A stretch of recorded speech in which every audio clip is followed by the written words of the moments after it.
Do you think it's okay to unknowingly put a penis valve stem cap on someone's motorcycle without them knowing? If it's called I the wonder who did Lesbos, that. very good. All Are you right. talking to me? Hold on. Hey there. Welcome to Motorcycles and Misfits, coming to you from the Recycle Garage in beautiful and sunny Santa Cruz, California. Hey, everyone. This is Liza, and I am feeling good because I went for a ride this weekend. Woohoo! I needed that. It was good. Nice. We'll get to that in a minute. Well, let's get to who else is here in the virtual garage, coming to us from his garage, which is not virtual, it's actual. It's Bagel. Greetings from the Pacific Northwest. Where it's cold and wet Hey. still. Yeah. But we had some sun today. I actually went out and walked along by the lake. That was nice. What is the temperature? What is the temperature in Oregon these days? It's been between the 30s and the 50s. Oh dear. So Doggy. so by California standards, fucking freezing? Yeah, exactly. Yes. Okay. And Yeah, I very, don't very like the 30s at all. Oh, Yeah, dear, very dear, wet. We've had lots of rain, and there's more to come. dear. Okay. And coming to us from his shed, it's Naked Jim. Hey, hope everybody's staying safe. Happy New Year. And I hope we get a chance to talk about the old Laverta 125 Lesmo this evening. I don't know if I should be offended or not. Quite a liquid I've been, little I've two-stroker been she laughing is. about the name of that bike for 40 years. Why should I stop now? Oh. Hey, Oh, aye, she's a fine lass at 286 pounds. I mean, 130 kilos, I should say. who doesn't want to ride a Lesmo? Well, Oh, aye, especially 130 kilogram one. yeah. I'm curious if that bike was successful. You know, Suzuki renamed the SV650 for a while as a Gladius, and I think it was the name Oh. that killed it. I'm wondering how a bike would sell if it was called Miss Emma. No, darling. I mean, I introduced Jim to a couple of bikes that he didn't know about, because, Jim came into the sport late. So I introduced him to a couple of the older school bikes, and one of which was the Laverta 125 Lesmo. But that was also on the heels of that 87 Ducati you had over there. Yeah, the Pasto. The So, Pasto, not to be Oh, confused the with wait, the Lesbo. I've seen the Lesmo. Does it have the scissor style swing arms? No. Oh, no. No. I just spit my coffee No. out. No, it's quite space agey. No. A more conventional suspension. That was a good one. You just spit all over himself. I seriously did. It's all over the floor. No, I don't think I'll the look it up. Lesmo was aimed at that kind of client, darling. But no, what spurred it on is the most gorgeous Ducati 750 Paso appeared in my little workshop this week. Absolutely gorgeous bike. Pearl white with the tricolore pinstripe. And all original, 8,000 miles from new. Yeah, well, I will say I did appreciate when the plastics came off and the Weber carb came out. Yeah, little twin choke Weber, downdraft Weber. And marvelous little thing. So get it running, resurrect it into something that'll be worth riding. Lovely little bike. So, hey, Jim, Simon. you want to give us an update on your bike project? Oh, okay. All right. I hadn't really thought about it, but yeah, well, you guys were over today, so I'll talk about that. The garage is. And specifically, you had a hard decision to make concerning the carburetor. I thought it'd be good to share your decision-making process. Okay, that sounds good. So we're talking about the Ascot FT 500. So it's a 500 thumper, and it comes with which I think is a pretty decent carb. It's got a pumper carb, but it's definitely tuned to the airbox, etc. on the FT, right? So, and Right. it's an older carb, so it's fairly complicated. At least for me, it's complicated. I'll say, like, I took the bowl off, and a little O-ring popped out of somewhere. I got no clue, no clue where it came from. It shot under the bench. I'm like, I hate uh-oh. those things that just pop out.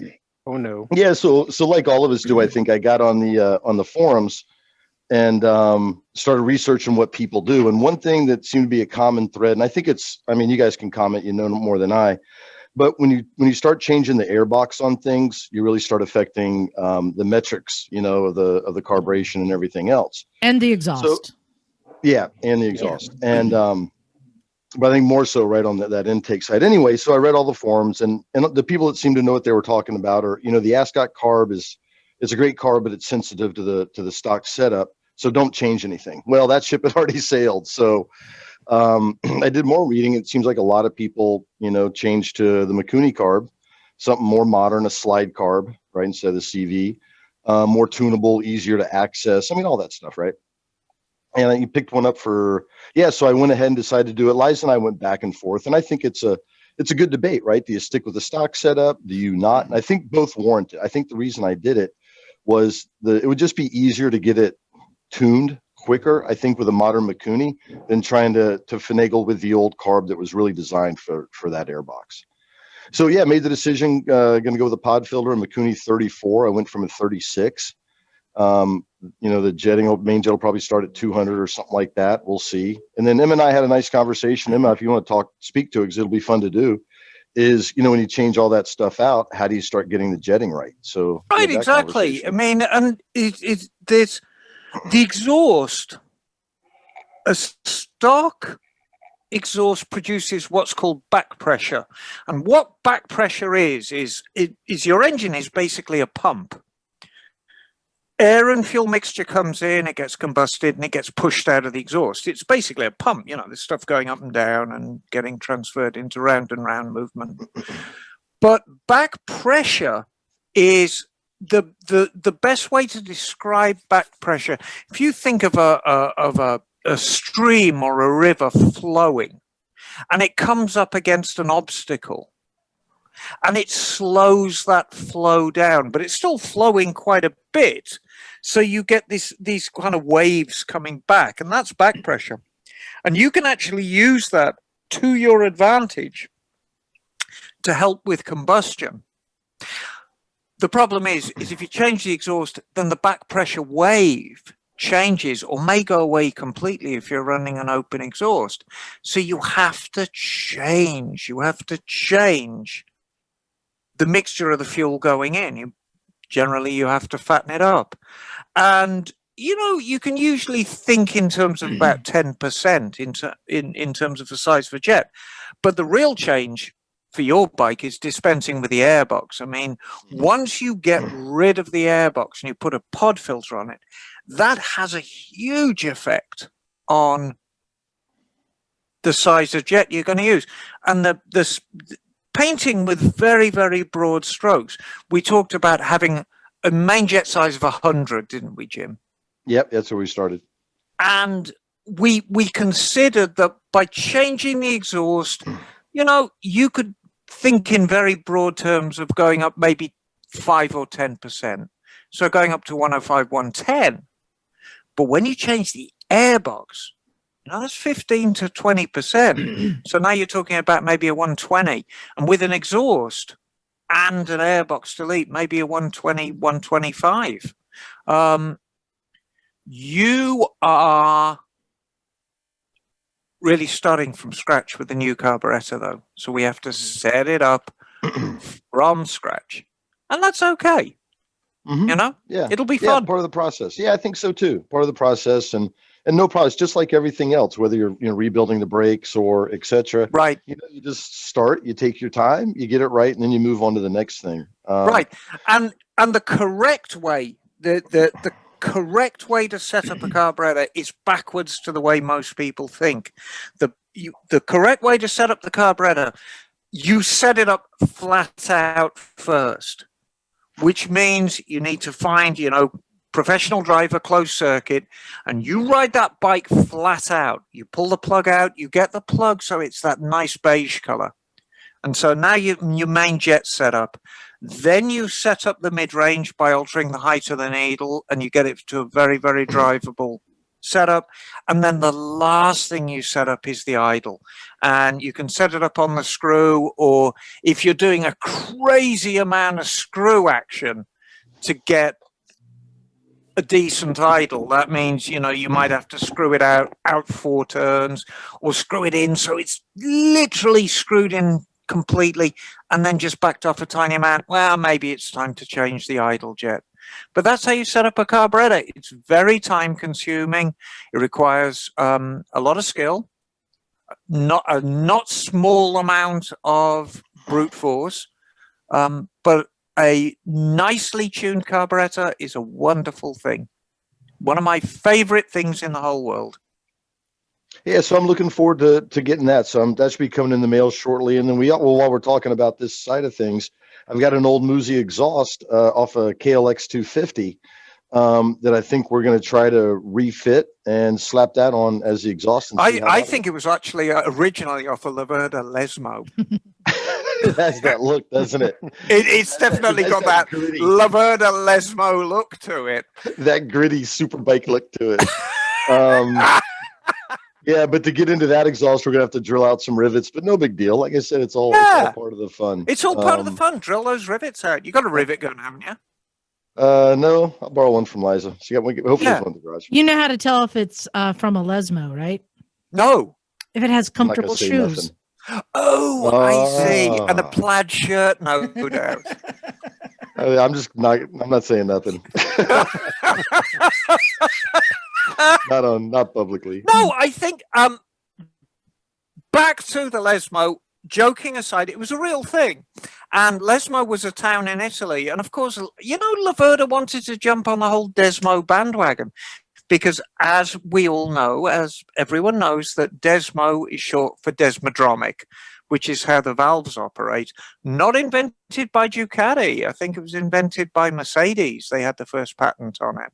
However, Laverda wanted to jump on the bandwagon. There was a very, very nice town in Italy called Lesmo. And so they thought, well, Ducati, Desmo, Laverda, Lesmo. So there you go. There you go.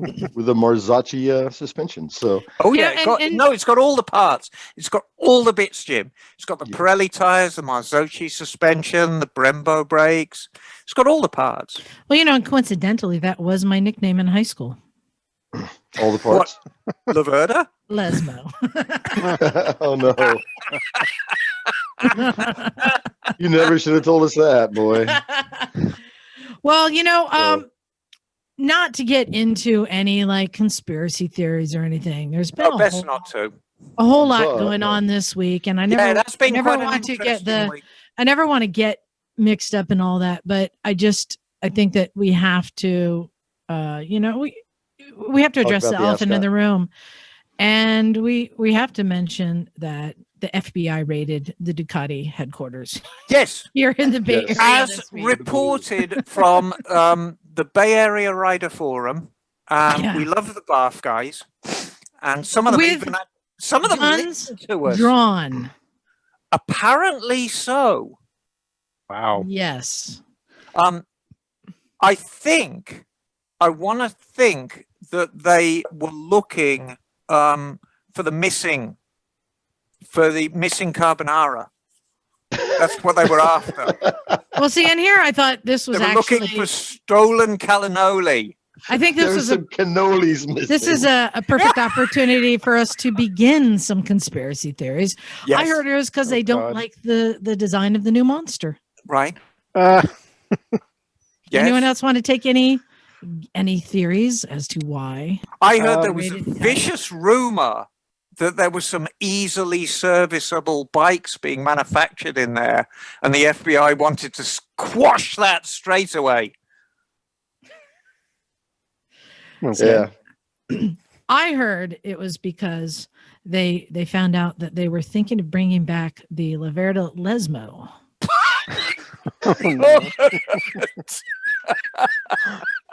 Does that mean the Italian Spider-Man was in the building?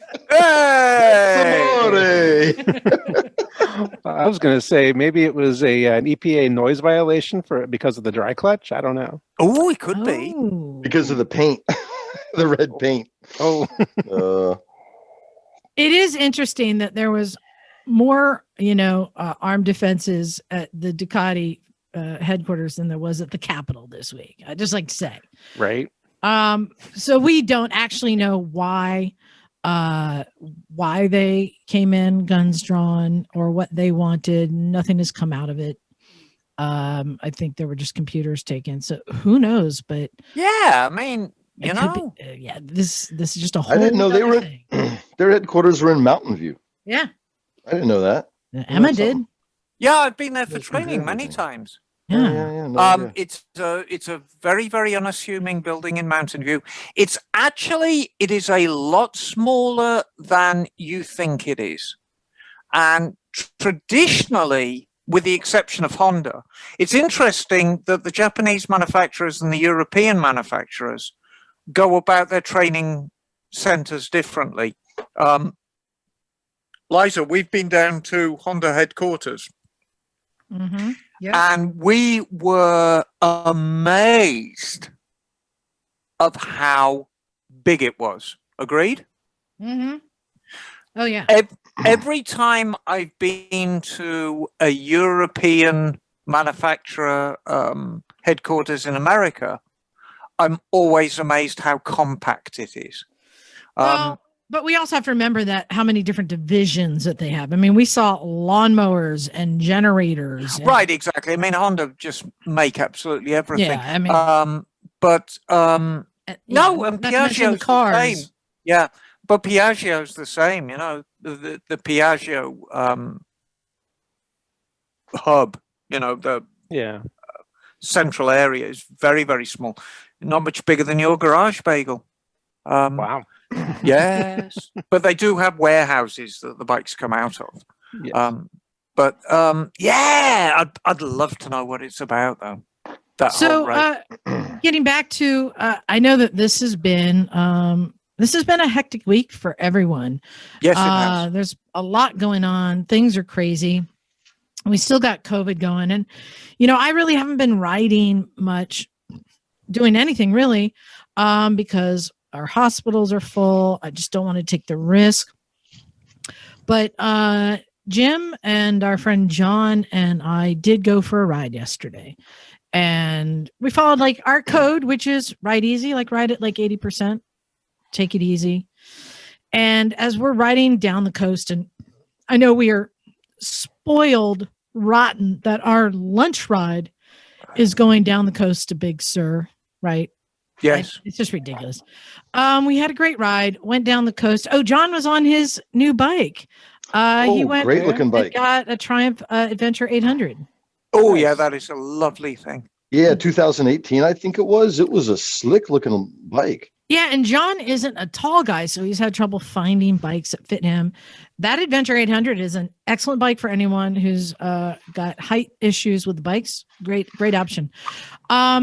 But as we're riding down the coast and you got the sun and it's beautiful out and the wind and the ocean, and suddenly I just started to feel better. I didn't know I wasn't good, but with all the stress of everything going on, I just realized, and we talk about riding for mental health, but I could actually feel everything in my body changing as I was riding. And feeling just this warmth coming up inside of me, and everything went away. And was it warm and tingly, darling? Well, and for a while there, I was standing up and just feeling the wind. And I told Jazz, we were talking on comms, I'm like, I feel like I'm flying right now, like really flying. And then we went down the coast and we got some fish and chips, and then we decided to keep going. We went all the way down to Morro Bay, and we went and watched the elephant seals. That was really cool. That was cool. Yeah, there was some of the bulls were fighting. That was really cool. Yeah, they're like these prehistoric giant black slugs, but they are massive. Yeah, we got to see two bulls duking it out and whacking their heads and biting each other. And boy, when they want to move, they can move. After that one big elephant seal got done whooping the other one's ass, chased it into the water like 50 yards, like these giant things. Then as one was coming out, he barked at another one, and that one hauled ass down the beach like another 100 feet. They got to weigh what, like 3 tons or 2 tons? Oh, Yeah. yeah. Oh, They're the size of a small car. Exactly. oh, they're Yeah. at least. Anyway, that's And that, nice. I mean, and they're a lot less ungainly in the water, of course, as well. Well, it was Yeah. just a really nice day. And then instead of continuing like around and over the mountain back up, let's just turn around, just go back the same way. Take the coast back. What a lovely day. Great ride. Good company. But there was something that did happen to us along the way, and I wanted to talk about this. There was, as we were riding on the I guess highway, 2 lanes and 2 lanes with a divider in the middle, right? There was pretty good traffic. So we were doing like 65, riding staggered, going with the flow in the left lane. No rush, just keeping going. And suddenly I had somebody lane splitting past me at a high rate of speed, which kind of surprised me because usually if I come up to another biker when I'm lane splitting, I pause behind them and wait for them to yield to me, to acknowledge me before I go. And then another one came suddenly real fast. And then yet another one, and this one got like blown by the wind and kind of came over in like towards me. And I'm like, what the heck? And then another one comes by on the right at the same time. Another one comes by on the left on the other side of the yellow line in the breakdown lane. An adventure bike with full cases. They both passed me at the same time. And then the guy on the adventure bike cuts across the front of me to weave in. It was happening to Jim behind me. Jim, you want to tell your version? Yeah, well, and mind you, we were leapfrogging home in the sense that, we weren't dilly-dallying. I mean, we weren't riding recklessly by any stretch. We stayed as a group, but when we had a chance to move up, we would leapfrog up. So we were at a pretty good clip, but it was in traffic, right? So we had settled into the number 1 lane in traffic. Liza's front left, I'm on the right, John's back left. And we're doing, I would say 68, something like that, in heavy traffic, right? But it's moving. And then out of the blue, like Liza said, guy lane split to my right, in between the lanes, which is okay. Kind of surprised me, but hey, whatever, as people do. And then I think another guy, and then I had 2 people pass me on the left. So that means they're already in the middle of our group. They had passed John somewhere. They're on my left, which you just don't pass people on left like that. Especially riding through a group. So yeah, 2 people passed me on the left. It was the second guy I remember had boxes, had like an adventure bike.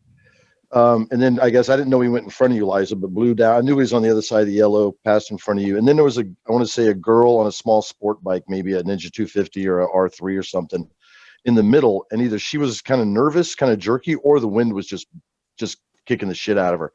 But it was chaos for about 5 seconds. There were bikes all over the place. And it brought up that I wanted to take a second and talk about the unwritten code. There's certain code amongst bikers. There's certain things you do and you don't do. And for me, and I know a lot of people don't get lane splitting, but a lot of people do live where someone's lane splitting. Personally, my unwritten code is, like I said, when you come up to another biker, because I don't know if they're about to pull out into the middle lane and start splitting. So I wait until they yield to me, acknowledge that I'm there, and they yield to the left, allowing me to go forward. Just because I don't want to surprise them, but I also don't know if they're going to be occupying the center lane and splitting as well. And definitely don't blaze another biker or pass them on the left on the breakdown lane. Another thing, just an unwritten code, never sit on another biker's bike without asking for permission. And I wanted to ask everyone else what unwritten codes they have. Before I do that, we have been joined by more people. We got award-winning Mike here. Yo, Mike. Mikey. Yo, what up? Yo. Yes, hello, darling. Yo, look at this motherfucker right here. What you know about that, boy? What's that say? Oh. It says, what you know about that, boy? That's what it says, motherfuckers. Oh, my God. He got a 2-stroke and now he's just losing his shit. Is that what I got the a new same? boy. Look at this son of a bitch. You ready for this? What do you Dun, dun, got? dun. I can't even see. All motherfuckers. Oh, you got a Repsol Honda CBR? Ew, don't be all fucking lackluster about it like that. Oh yeah, you got one of those. Wow. Oh, you got Is that that a- CB. You got the it an CBR F3? 1000. Good. Is it- Oh, Yeah, F3? Nice. What is it? it's a CBR 1000 RR. Oh, Repsol, bitches. This means I'm in Wow. MotoGP officially now. Oh, Damn. Team Marquez. Man, Nice. Team Mar, you better Yeah. ride like Marquez, you punk motherfucker. I don't want Come to on, see bitches. chicken strips on that like, shit. yo, bitch, listen, I wheelie I hope it past makes it out of that motherfuckers on the left garage. side when we group ride. Watch me Talks wheelie cheap. by you on the left side. Talks See, cheap. you're gonna see the orange and black blur on the left side of you. I'm not waiting for nobody. Not with that fucking bike. Pet peeves. Let me tell you something. And Oh listen, my god. are you done yet? Are you done? No, this is lackluster. You're like, oh, you gotta see. I was in the middle of a topic. I Watch. don't know if you noticed. I don't give a fuck. Listen, next Yeah, time you get an Africa twin, I'm like, oh, you got an Africa twin? Oh, that must be nice. Oh, you didn't get the Adventure Sport DCT? Oh, you didn't get those to the Brembo brakes and blah blah blah. Hey, You know what? That's my dream fucking bike. How dare you? How dare you? Wow, you really do Hey, lower your standards. hey, Mike, Mike. I am I'm 100% with you, honey. But we actually have guests.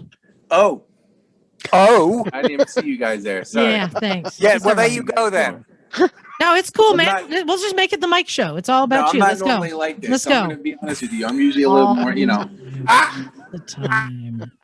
Well, I just wanted I get to to drive Mike, front, so Mike, I'm gonna hit you. Mike, you're going to be interested.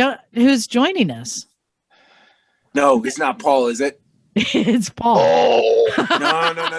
dude, no. and he's in It's town, Paul. Mike. Paul? He's in town. He's looking for you. Is it email Paul? It's Paul. It's no, Paul. No. And he's a Suzuki guy, by the way. He's a Suzuki man. Hold the fucking up. Hold up. Are we talking about Quail Paul? You don't even know who your nemesis Paul is anymore. There's like Paul. 8 guys named Paul. You think they're all the same guy. They might as well be. Telling you. Is this Quail Paul who doesn't say hello to people and acknowledges everybody else but me? Just say yes. That's kind Paul. of Just that say is all yes, the Paul. Pauls. Yeah, they all the Pauls treat me the same. You got a No, fucking they- biblical name and you think you're God. You know what I mean? Yes. Oh no. Yes. Paul, do you All want right, to I'm defend yourself at all? I just want to say there are churches named after me. Oh, So there you go.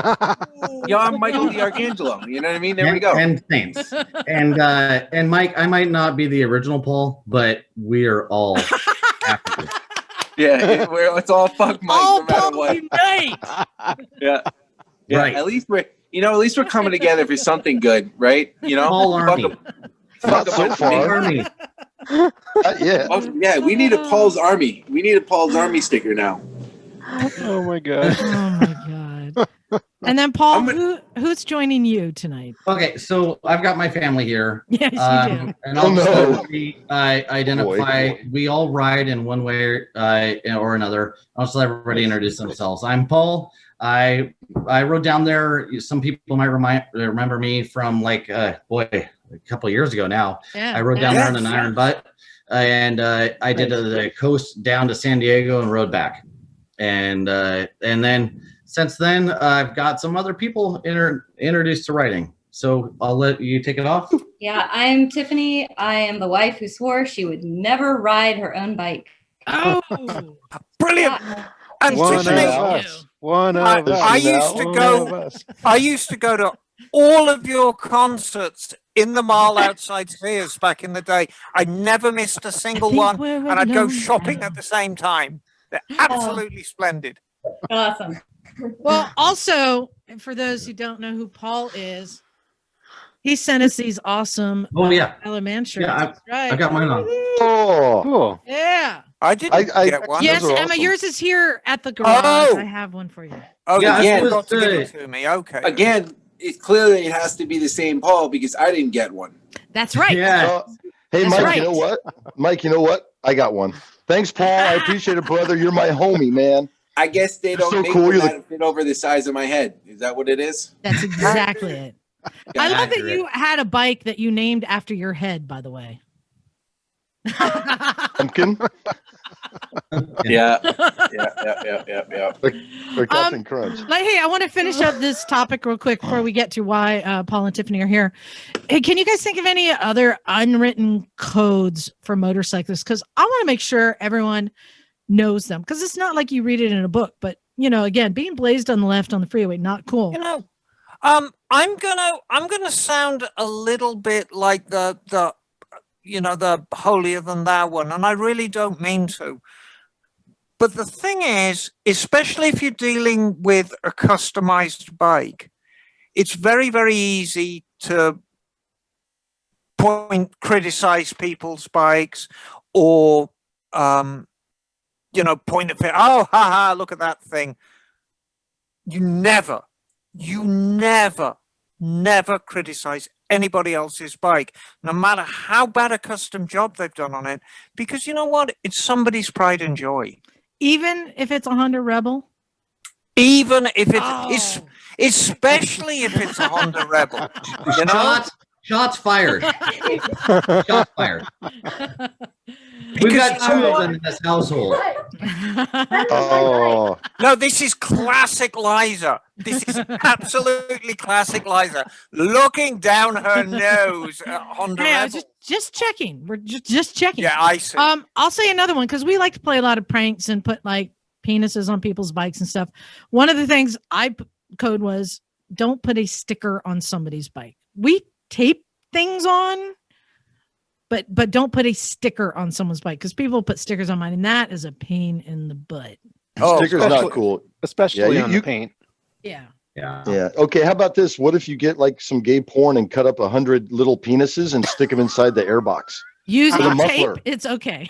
or the muffler? But hold on. But That it's is Maybe not okay. the airplane. Let's go on the out. That is okay. You're saying you can't do that on someone's bike, but you could do that in my living room where my family lives? That's okay? What are you talking about now? The Christmas party 2 years ago when I kept finding porno in all my shit everywhere. That's Pick up a not me. coffee cup, there's a picture of a porno under it. That's Like Liza's stuff. months later, I open up a magazine or a book for free, and there's like pornos and shit in it. Oh, no. Everywhere. Really? Oh, Mike, Under wait. the table. Like, you know where someone like hides a gun in a movie and tapes it under the table? There was like a Yeah. porno tape there. Hey, Why? Mike, I just want to say, if you ever got to take the insurance out of your Kawasaki, be careful. You get pulled over by a cop and you got to pull out your reg. Just be careful. That's someone else's problem now. Oh, All right. good. What are other unwritten codes? Bagel, what's some unwritten codes in the scooter world? Don't make fun of each other's skirts. Well, no, there's a whole lot of controversy about scooter skirts in the scooter community, but we won't get into that right now. Oh, I'd like to. No, I think this is an ideal opportunity. I've never Well, seen it's- anybody whip out a scooter skirt like Bagel in my life at a traffic light in the middle of traffic, man. You put that thing on to like 6.5 seconds. Yeah, it's one was clip, jealous. so it's easy. But yeah, I mean, there are the traditionalists who don't like anything that wasn't traditional, and that's definitely not something that's traditional. So they just turn their nose up at it. Other people who ride, think it's a wonderful thing because it keeps you warm. So All right. Oh, I thought of one, and this is a code. Whenever I'm, especially at like a bike event or bike night or something, I always leave my helmet on the bike because I know there's a code that when you're with other bikers, nobody's gonna mess with it. Right? Yeah, well, we had I that trust it. discussion. We're at Lucia down on Highway 1 yesterday, south of Big Sur, like middle of nowhere. There's nothing for probably 20 miles either direction there. Few people there because the restaurant was closed, etc. Just takeaway. And you left your helmet, didn't you? And then I did. and I think John and I took mine, but like I said, I got PTSD from living downtown here. Everything gets stolen because you're kind of fucked if you go back and your helmet's gone. yeah, Right. But yeah, that would be a good rule. I got one. How about this from a different angle? Like, what are cool things to do, right? Like, for example, you're out riding like dirt biking or adventure riding and stuff, and and someone's on the side of the trail, you're not sure what's going on. I think it's common sense, but we all pull over and just say, "Hey, how's it going? How are we doing?" I know people have done that with me all the time when I'm just chilling out. I got one along that lines. When you see a bike that's been knocked over, go pick it up. yeah. I That's think a good that's one. fair. Yeah, Paul, what do you got? You got Unless one, some Ad? big dude's coming out of the bar seeing you pick up his bike, then you got to run. Paul, what you got? The one for me is like watch for bikes that are stolen.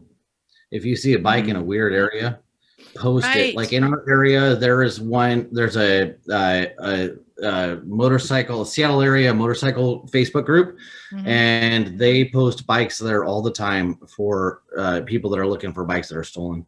And 9 times out of 10, they were.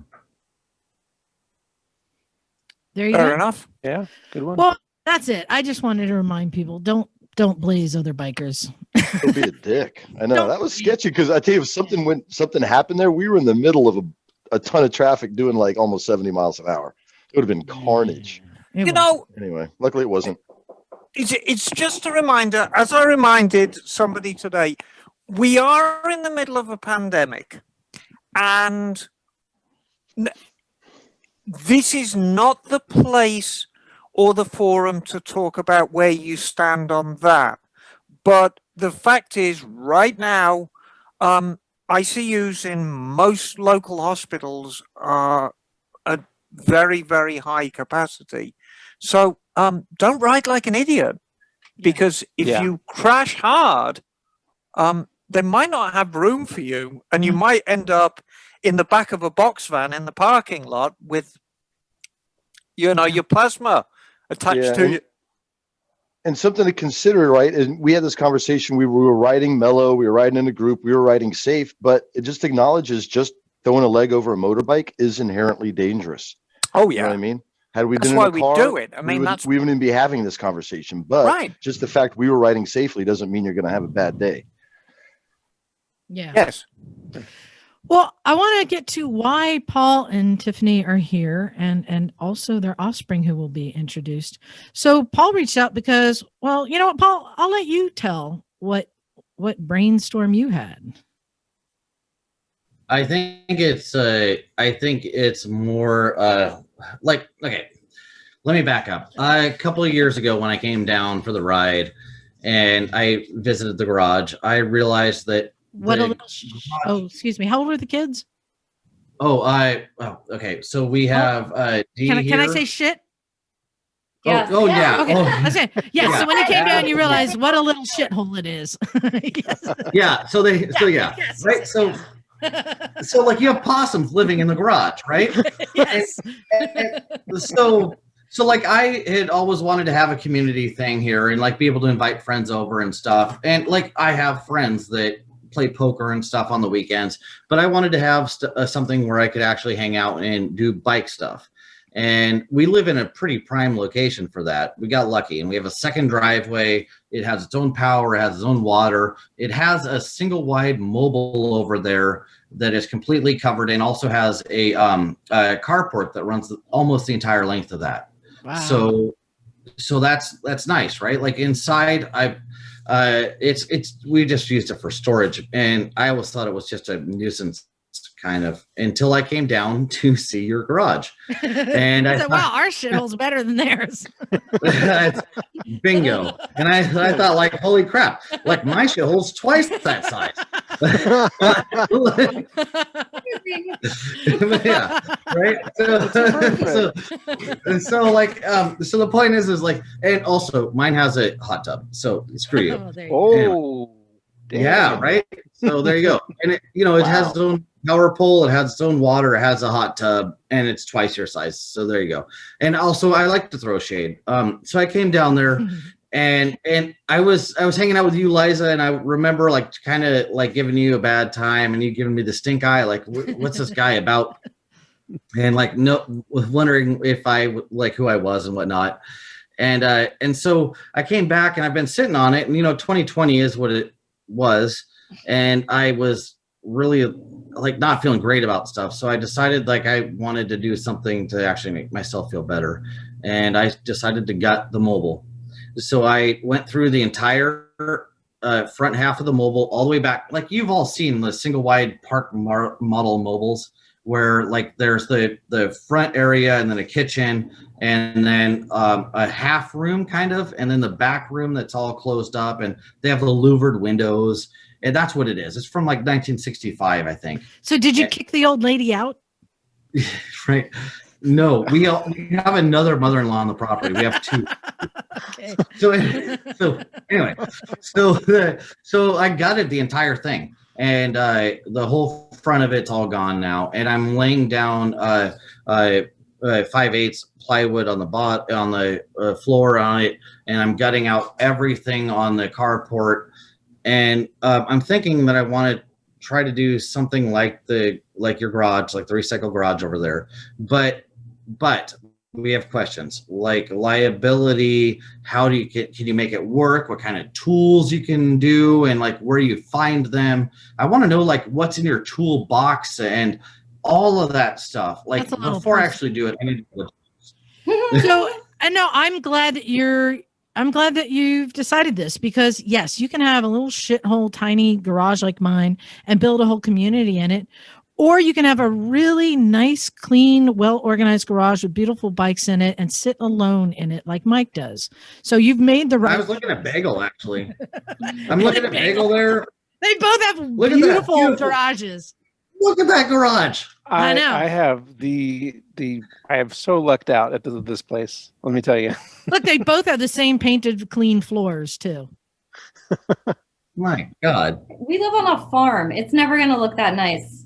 Yeah. Well, that's the whole point. That's all right. You don't I'll show you have to my have a shop, nice make you feel garage to better. build a community. So I think, Bagel, Jim, Mike, and Emma have all been around for years, as myself as well.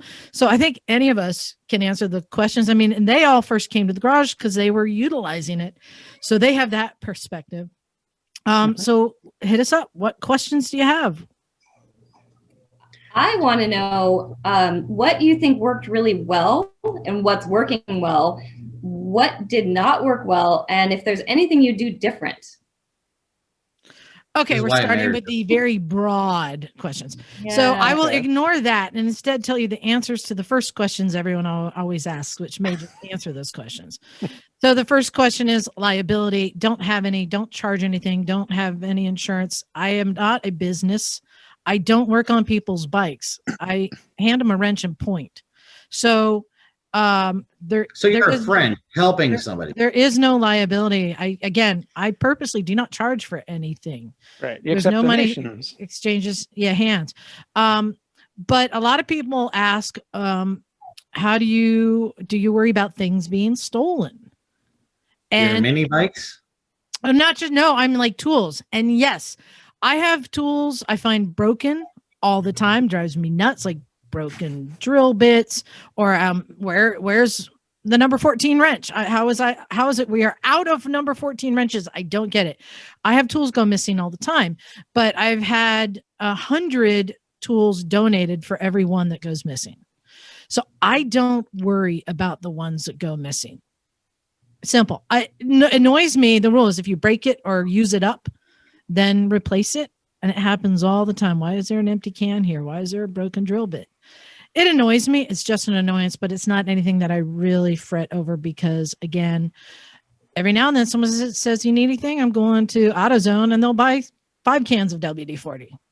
You know the one time, Liza, we have had theft, it's when the garage is closed. We have hobos or people are aware it's there. So the only time I can think of like the mini bikes were stolen, shit like that, is when it was just basically robbery. But during the garage hours, I think people walk away with stuff in their pockets, things like that accidentally. But anyway, after hours, that's the real problem. Yeah. So that right there is something I don't worry about. Because that's a lot of people say, are you worried about people stealing stuff? No, not really. People bring stuff more. Yeah. I have a good topic, Liza. How about storage of bikes that are being worked on? How about that? Oh, there you go. That's a good one. That's a lesson learned. Right. Yeah. So the garage is transformed over the years. When it first started, it started with me collecting non-running bikes from people who would donate them to me. He'd see them in yards and just, hey, can I take it? And then I would give it to somebody who would then learn how to fix it up. Jake received a moped, Doug his first bike. These are all things that I had here. And I would just collect them. I had like 5 or 6 bikes over in front of the garage. You want a bike? Here you go. Take one. Those started to go away because that was when I had 1 or 2 people coming around, and you could take 6 months to restore it It wasn't a big deal. But as the garage was growing and I was having more and more people coming and then bringing their bikes, and then they're like, hey, I just bought a $300 bike. Can I leave it here and just come back every week and work on it? And unfortunately, every single person, every single time, Bagel, you've witnessed this, even if it is some of my closest, dearest friends, life happens and they disappear and leave the bike every single time. Because what happens is when you have a bike project and it's kind of daunting and you really don't want to get into electrical or tire change or whatever, you're frustrated, then suddenly problems. Yeah. Suddenly any other option becomes more appealing and suddenly you're not coming around. So how do you handle that? Well, first I started charging $5 a week storage. And it's just a small amount, but then it's a pain in the ass because then I'm trying to collect, $5 from people. I just made the rule, and right now I have 2 spots. There's 2 empty parking spaces. I can have 2 bikes that are left here. Anything past that, sorry, can't. You have to be able to take it away. So I had to put my foot down and hold the line. But the rule is, you can store a bike here as long as you want, as long as you're coming every week to work on it. Right. If you can't come, then you need to take it with you. Yep. That's kind of my rule because, I've got a couple spots, but also if somebody is in a position where they're working on a bike and they're dedicated and they're showing up every Sunday, I will make a lot more sacrifices to make a space for their bike if they're actually coming every week. And, Liza has very, very strictly enforced that. I've had to enforce that as well on Liza's behalf because there's only so much real estate. You've got a little more leeway than we have because you've got a bigger setup. But just be aware that all that means is you may be kicking a can down the road for a bit longer than us. From having no bikes to having 50 bikes in various states of disrepair will happen in the blink of an eye. Yeah, there's one thing I wanted to... Yes, exactly. We're all that example. I could show you my garage now, which is just full. I saw Mike's bike taking up a lot of room in there. It's taking up a huge amount of room. It's actually Get up your lift, for God's sake. Right now. I saw you working, having to squat down on your hands and knees, working on other bikes because Mike's bike was on your lift. Yeah, and my poor arthritis was giving me ran out of room. Because I've run out of room and I have to work on the floor because Mike's big chopper is on my ramp. But there's one thing I wanted to... I've heard that before. Yes. What, talk about your big chopper? Yeah. Yeah, I bet your big chopper's caused a lot of women problems in the past, Mike. I'm quite sure. Not just the women, you know what I mean? Yeah, well, no, I know. It is what it is. But Paul, there's one thing I want to make absolutely clear. Having a few friends over and everybody knows each other and everybody's very happy and chummy, that's great. But what you're basically going to be doing is opening your home up, in effect, to the public. And there are going to be people at the garage you don't like. And they're going to have to go to the bathroom. And you're going to have to suck it up because you're not going to like everybody. And as well, sooner or later, you're going to have to act as the police.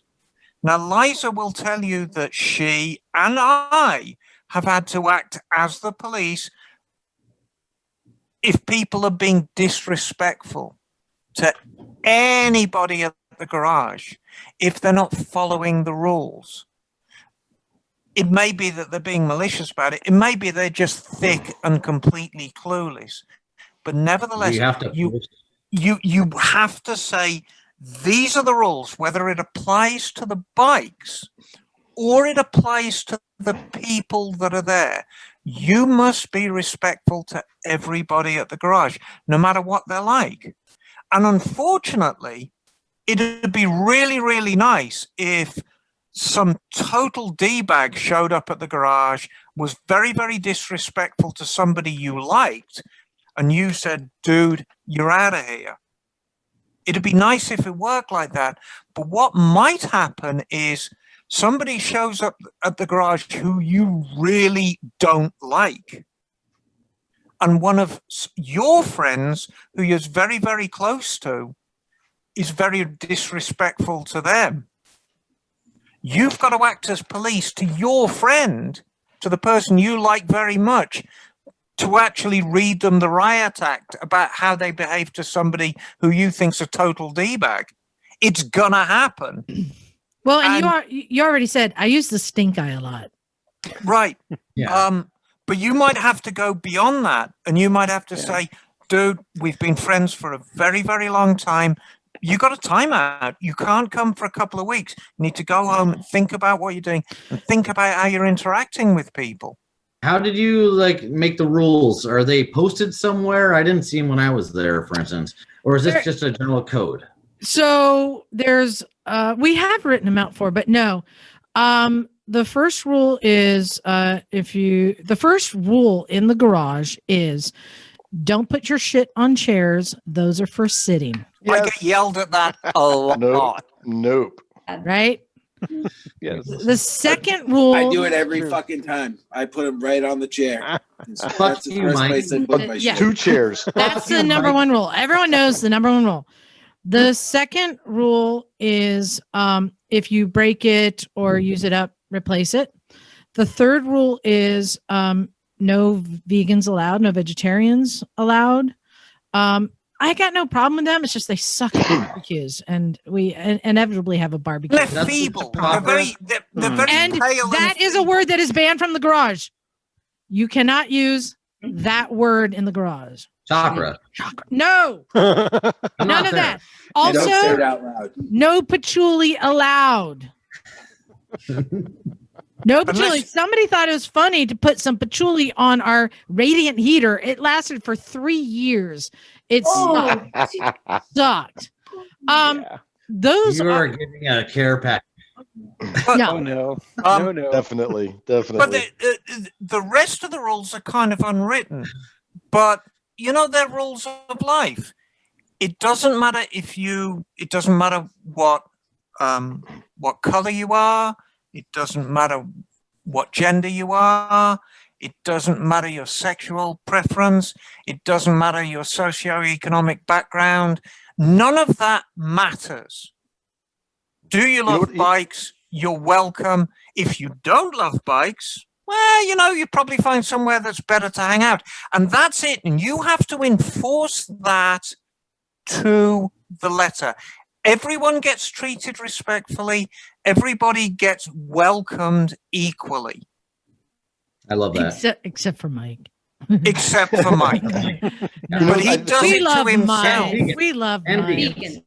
Listen, And No vegan. vegans. No vegans. One thing here's what talking I want to about say though. I want to Yeah. say something too. It's what going back to what you were saying about the timing and leaving bikes there. Like I pulled the engine on Pumpkin there, and Liza had a conversation with me. It was like, we don't really want everyone to see you doing this because we don't do this here. It's usually a longer project, but I know where you live.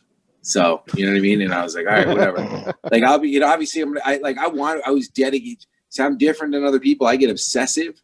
So like that bike was getting running no matter what. But like the part of the process of that though is like knowing, kind of having an idea of what people's projects are and how long they take. Like for example, when someone's coming in and they're like, oh, I'm doing front forks. And your garage opens at like, 10 o'clock and you close at 4 or 5 and then they show up at 2. You're like, no, you're not. Because what happens is there's going to be a bike sitting there until next weekend. So, I mean, like just knowing kind of what those things entail. And if it's a first time person doing forks, it's a daunting task. It takes a little while, get it apart, pull it, and doing the actual forks doesn't take long, but it's pulling it apart, putting it back together for a first time person. So, having an idea about that, like maybe have a list, and Liza doesn't do this, but like a rough idea of like how long it takes to do stuff, like a board. So people have an idea of like, hey, we close at this time today. We're only open 1 day a week. You know, you're doing forks, it's going to be about 5-6 hours. You know what I mean? If you've never done it before. So, you know, come early next week then, you know, make sure you have all your parts and things like that, you know, and if it's brakes, you know what I mean? That's, you know, they all take, you know, brakes could take half an hour, 20 minutes, you know. And then the other thing about parts and things like that, like I bring a lot of parts there that I'll use and I leave them because it's kind of a one-off thing and I don't really have a necessity for it, but the garage does. So things tend to get acquired over time. But I think that, like, you know, if you're doing grassroots like Liza, it's like the way I opened up my business was I bought a whole bunch of used tools, just really crappy stuff. And I didn't care because I knew how to use them and get the job done. And the garage can be the same way. When somebody has a need for something like, oh, do you have a tire changer? No. Why would I have a tire changer? This is my house. I'm just like, you know what I mean?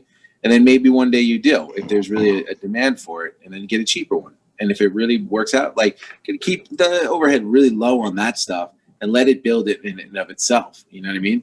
Because you'll have people coming and being like, oh, I heard there's a garage here, co-op. Like, do you have a bike lift? Like, do you have a tire changer? Like, do you have all this crazy, like, garage stuff that, like, a garage has? Like, no, I don't. I've got a big toolbox full of lots of metric and standard. And, you know, I've got a drill press and, you know, a couple things and, you know, maybe a polisher. Just some simple stuff.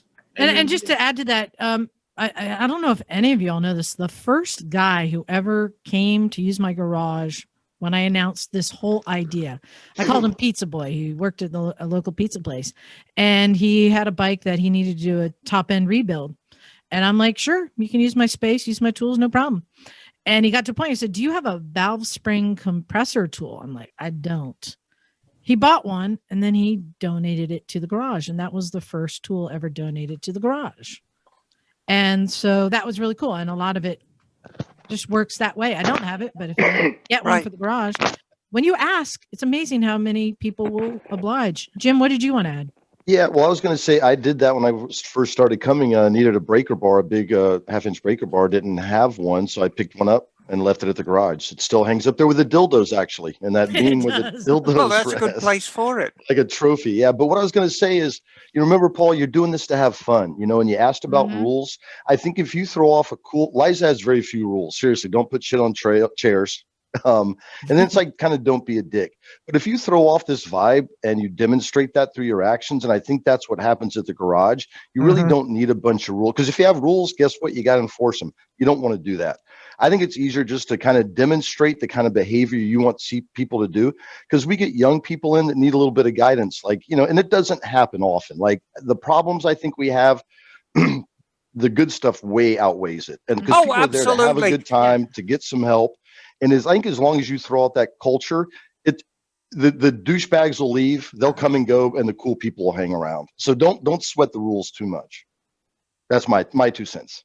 Yeah, and I absolutely second that. I mean, it's, you know, I kind of jumped on the whole policing thing, but in all the years that I've been coming down the garage, I mean, I think I've told a couple of people, not even that you're not welcome here. It's like, straighten up and you can come back. And one chose to, and one chose not to. And that's in like 5 or 6 years. What about Faith? Yeah, she hasn't come back. Well, Faith, you know, Faith hasn't come back through herself, and I wish she would, because, you know, Faith was... Be careful what you ask for. Well, no, you know, Faith is welcome back at the garage. But those rims Faith's welcome on the show, but, you know, she needs to stay away from the alcohol bottle. All right, I want to hear more of Paul's questions. I want to hear what questions they have. I want to say one thing, too. Liza's got a big box full of electronics, right?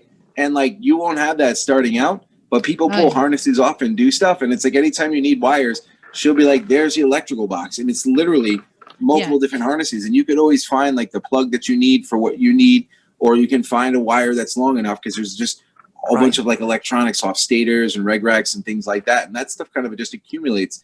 But you need to create open spaces for things to accumulate. So, yeah, what he's describing, the part of the whole recycle garage is we recycle things. If somebody breaks a mirror, they buy a new pair of mirrors.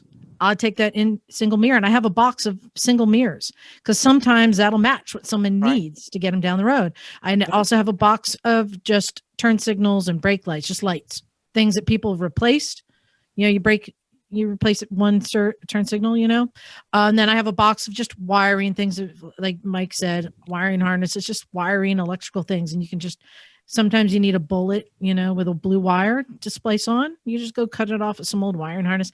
So I have collected these kind of things that you need. Another, it's not really a rule, but just kind of a system that was generated from this. One of the things is, if I teach you how to do something, like how to bleed brakes, then the next person who comes who needs their brakes bled, you now teach them. It's a whole trickle down thing. Once you've been shown how to do it, now you can show the next person. I saw you do this when I was down there, and I thought that was genius. And Yeah. that's one of the things, like, I used to, like, in my job, I often have to do things for people. And I realized that a lot of the times, if you just go fix something for somebody, that you're just going to be the guy that always comes and fix it. Right. So, but if you show them how to do it, then they will, take that on to somebody else. And it's way better to actually teach somebody how to do it. And then they will show other people around them. And it'll save you all the rest of the time. Like, and another thing that Mike was kind of referencing. Pretty girl syndrome. Another thing Mike was referencing, when somebody shows up and they need major work, like they want to pull their engine and rebuild an engine, I'll say, like, yeah, you're not quite there yet. Usually people have been coming for like a year and learning and helping other people before they get to really use up a lot of the space and resources here. So I tell them, they're like, well, what can I do in return? Well, you can help someone else in return.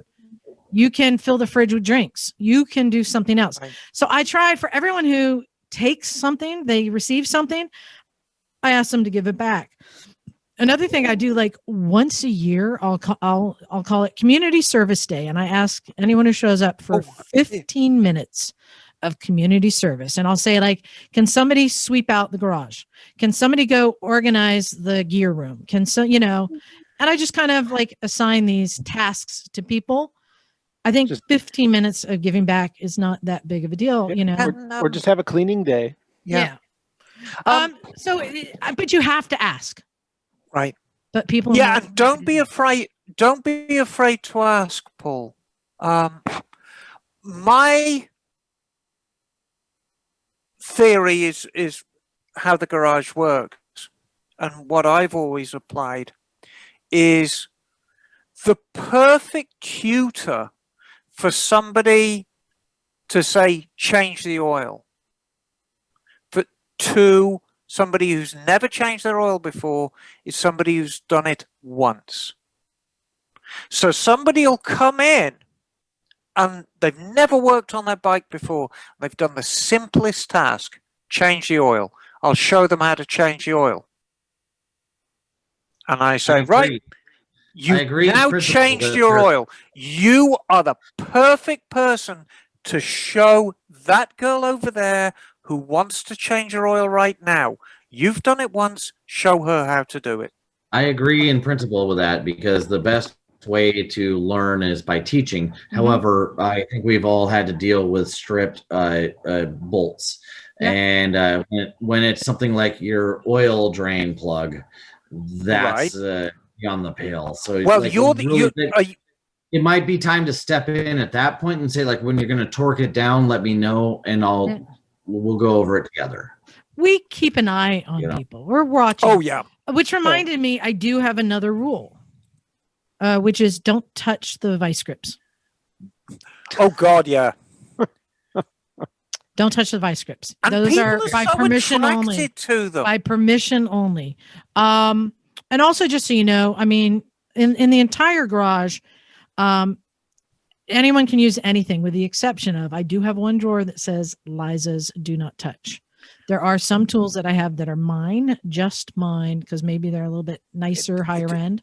I got the cheap one for everyone else. I got the nice one for me. It's okay to set some stuff aside and say, and it's where you keep your knickers, darling. I know, but that's the drawer, the first drawer Emma always opens when she needs something, unfortunately. So this brings up my next question is, what specifically do you have for public use? Like, for instance, it's easy. I'm a trained machinist. I have a toolbox that when you open it, angels sing. I'm not going to take it over there. Okay.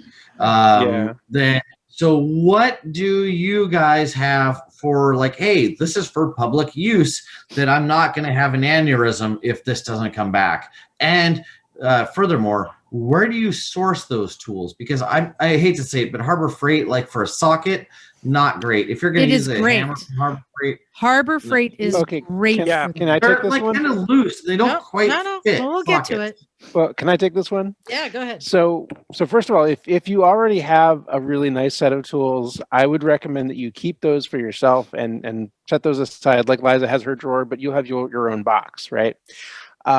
I would recommend that you find a whole new toolbox that's the public toolbox, so that everybody knows that's where you go for your tools. And since you're just starting out, what I would recommend is start going around to like estate sales or even Used tool shops. markets. Yes. Everyone Used has a tool shop. used tool shop. Right. You can find stuff really cheap if you just search around a little bit.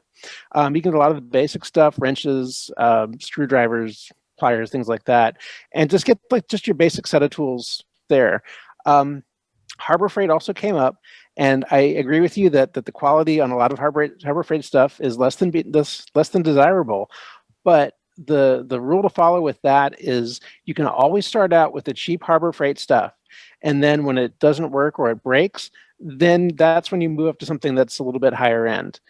But you guys go through a ton of No. What he's about to explain, and I'll just jump in. If you buy a set of sockets, right? Right. And let's say that set goes from an 8 to an 18, right?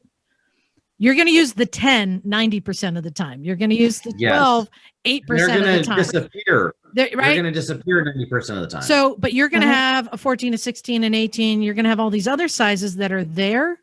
You've got them, but they're rarely used. And that's where a cheap tool is great because it's hardly used. And the ones that get used all the time wear out the fastest, and those get replaced with a better one. Right. You don't have to have a good set of sockets. You only need to have a good 10. Right. Exactly. And You then can get away with a actually you cheap get set. 5 of them. And the Right. thing I always like to tell people, snap-on tools are guaranteed for life. We all know that. So are craftsman tools. Used to be. If you've got a good Ace Hardware, they will still exchange your craftsman, and they're a fraction of the price. They're not going to break the bank. So just when you're starting off, you don't need any snap-on tools for a community garage. You simply don't. Yeah. If you've got the kind of community garage that's got snap-on tools for public use, you're kind of starting off on the wrong foot. So The best quality tools we have really are craftsmen. Out of curiosity, though, are those where you're sourcing? Are you using craftsman tools when you get 10 millimeter sockets? Are you going to craftsman Yeah, for that? absolutely. Oh yeah. Okay. Yeah, we've had very, very good experience with craftsman tools. I've earned my living with them for a good amount. And yes, I've got plenty of snap-on tools. I've got plenty of Mac tools. I'm a professional mechanic. That's what I do. Don't have a Sawzall. But no, I don't. I'm Mike. I'm not man? a Because she's a fabricator. professional mechanic. What's up with that? Now, Because she can cut with a hammer. Mike keeps wanting me to turn me into a fabricator. No, so when you're starting out, I do recommend going to a place like Harbor Freight and just getting complete sets. You're going to need sockets. You're going to need Allens. You're going to need long Allens. You're going to need all sorts of things. Wrenches. All those complete sets, you have them, and then slowly replace and add to it. And you can also pick up really cheap stuff there, like an extendable little magnet, these little odds and ends things. So a lot of you don't want to spend a lot of dough on these kind of like picks, some little things, grinding Magnetic discs. dishes. They have cut off stuff. So little things like cheap $1.99, $3 things is good. But the other thing I was going to echo that Bagel said is any of your personal stuff, don't have it anywhere near the garage. Riding gear, gloves, because we have a donation thing, but Liza's gear sometimes, and I don't think it's malicious. I think people like going through all the gear and they see a pair of gloves. Oh, these look cool. Right. So I would say, yeah, I second all the thing. Keep all your stuff. Yeah, completely I have separate. gear that goes missing. Do you, every do you have where are you? Where are you guys? Where do you live, hon? We're about half an hour, maybe 45 minutes north of Seattle, Washington. Oh well, Uh, Seattle's yeah. I mean, We're just off of I-5, kind of about 10, 15 minutes from I-5. And we're off Highway 2 for anybody that's local. We're between Right. Snohomish and Monroe. And if anyone wants to look me up, you can, look me up. What's the best way, I guess? Well, and I saw you put a post on the Facebook group. The Right. Oh, yeah. Pacific Northwest? Pacific PNW? Northwest Writers, PNW Writers, I did on Facebook. And so that'd probably be a good spot. My name is Paul Kelly, just for the record. There you go. there you go. That's a good Nice. plug. What I was gonna say, Ooh. do a Ooh, Google wait, search whoa. for your. Oh, Sorry, Emma. Can I interrupt you? Sorry, Yeah, Emma. of course. And just I was saying I love to throw shade, and remember, Liza, when I was down there last time, you were giving me the stink eye, and I since I love to do that, and Mike, it's not all you. Just for the record, if anybody wants to see any pictures of what we're doing, you can look me up on my Instagram, Ride Fast and Take Chances. All right. So Very on the good. Cleveland Moto site? Well, someone didn't take it, so there you go. Wow. Well, This- well. And if he wants it back, he knows what he has to do. right. Nice. Go ahead, Emma. But no, I was just going to say, do a Google search of your local Habitat for Humanity store. They have a massive tool section, massive. Go Yeah, in there there's mine. with 20 or 30 bucks for Habitat for Humanity. I know Seattle's full of them. That's Hold on, where isn't you're going to that start. That place where you give them like 30 cents a day and it feeds a kid or some shit like that. No, yeah, something like that, Mike. Poor people. That what that lady singing the song and all those kids are in the nasty ass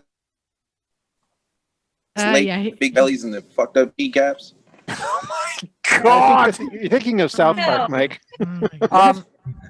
But I So- That's think what that I Habitat think Humanity. how are you gonna get tools from these little poor kids? right. Oh my But I God. think the point we're making is to actually equip the garage with tools to start. It is going to require an outlay, but not as much as you think. You're going to need chairs. You're going to need somewhere for people to Chairs. sit. Get Um, chairs. But it's not going to cost you a fortune. But it is going to cost you because this is a commitment you're making to the community. And There's an another- initial cost, but it'll pay you back 100 times, It will. 1,000 times. Another thing that I would recommend that I started doing much later, but has really been popular, is having the free gear room. Oh yeah. So every biker I know has extra gear sitting in their closet. No one ever gets rid of it, right? They have old gear. I started just putting my old gear, making that available to people who showed up without a jacket or without boots. I'm like, I got an old pair I'm not using. I started giving them away. And when I started saying, hey, anyone else have any gear they want to bring? And people started donating. Then more and more people started bringing it. Now people ship us gear. And I've got a whole stocked room of gloves and boots and helmets and dirt biking gear and like rain suits. And like, it's huge. There's more people with extra gear to donate than there are people to give it to. But now I'm reaching out to our friends who teach, who instruct at schools, stuff like that. And they're putting out the word to people there. And when anyone shows up without gear, we're like, hey, you're wearing garden gloves. Come here. And next thing you know, they've got like a set of heated, nice gloves. So that's something, if you have the room, and it sounds like you do with that trailer, that would be a great way to really start the community by reaching out to your local community, asking for donations and offering it to people. And we do that. Everything is free. And we have people give us new stuff. They'll get like a helmet or boots that didn't quite fit, they don't like. They just give it to us and we give it away. Yeah, Bagel? How do you reach out to your community? Because you were talking about doing like cleanup days and things like that. Is it that you have a No. Facebook group or No. or an email group, or No. you just tell them in person when they're there? Or Quite the opposite. I do my best to not promote my garage at all. To be quite honest. I don't have the room or capacity for a lot of people. I don't promote it. We do. Have I a started Facebook out, group, right? huh? We do have a Facebook group. We do now, but I started out just putting the word out to friends. And for the first few years, it was only 1, 2, maybe 3 people coming by.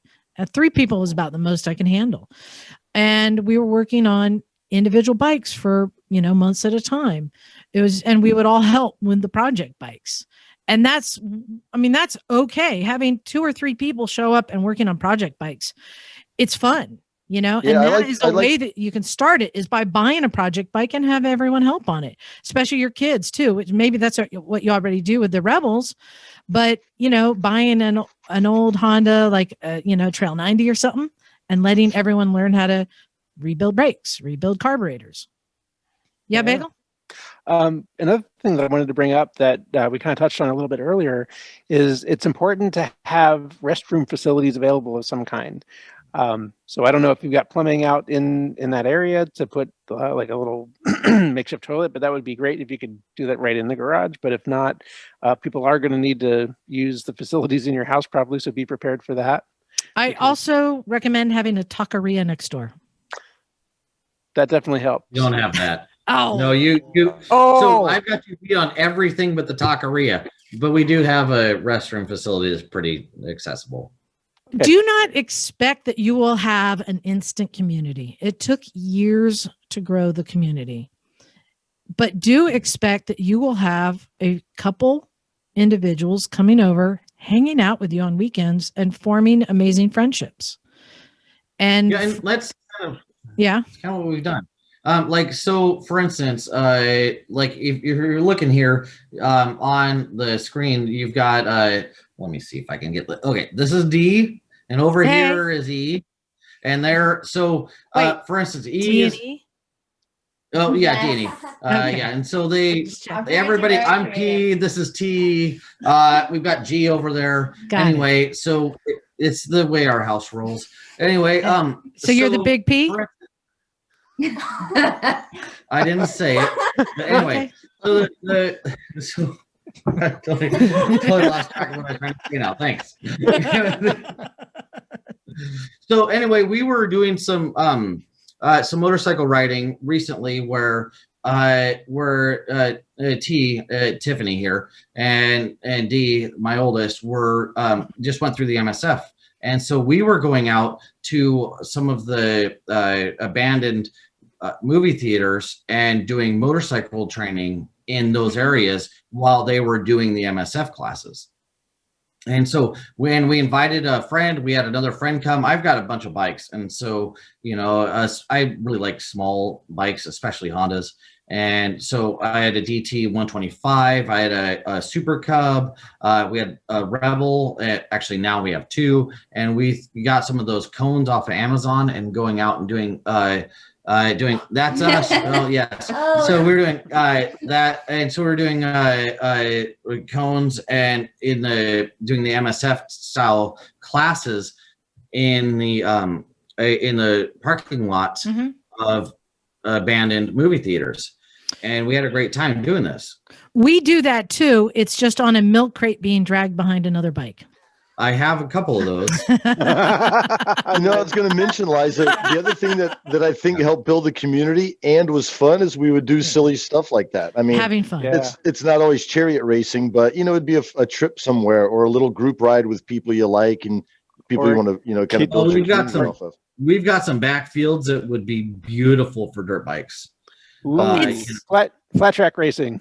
Yeah, exactly. The little mini flat track stuff, silly stuff. But yeah, I mean that's another way, I think, a fun way to build community and also attract the kind of people that you want to attract to your scene.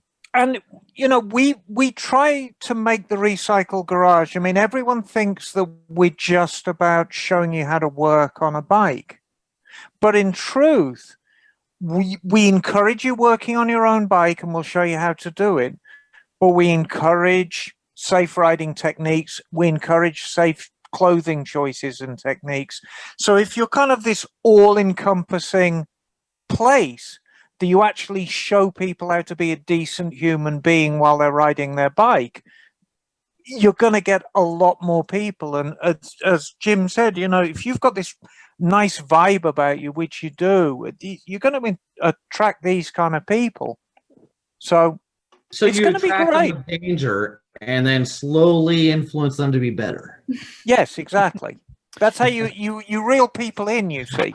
You reel people in with the danger, and then you show, well, this is extremely stupid. We're going to show you what not to do.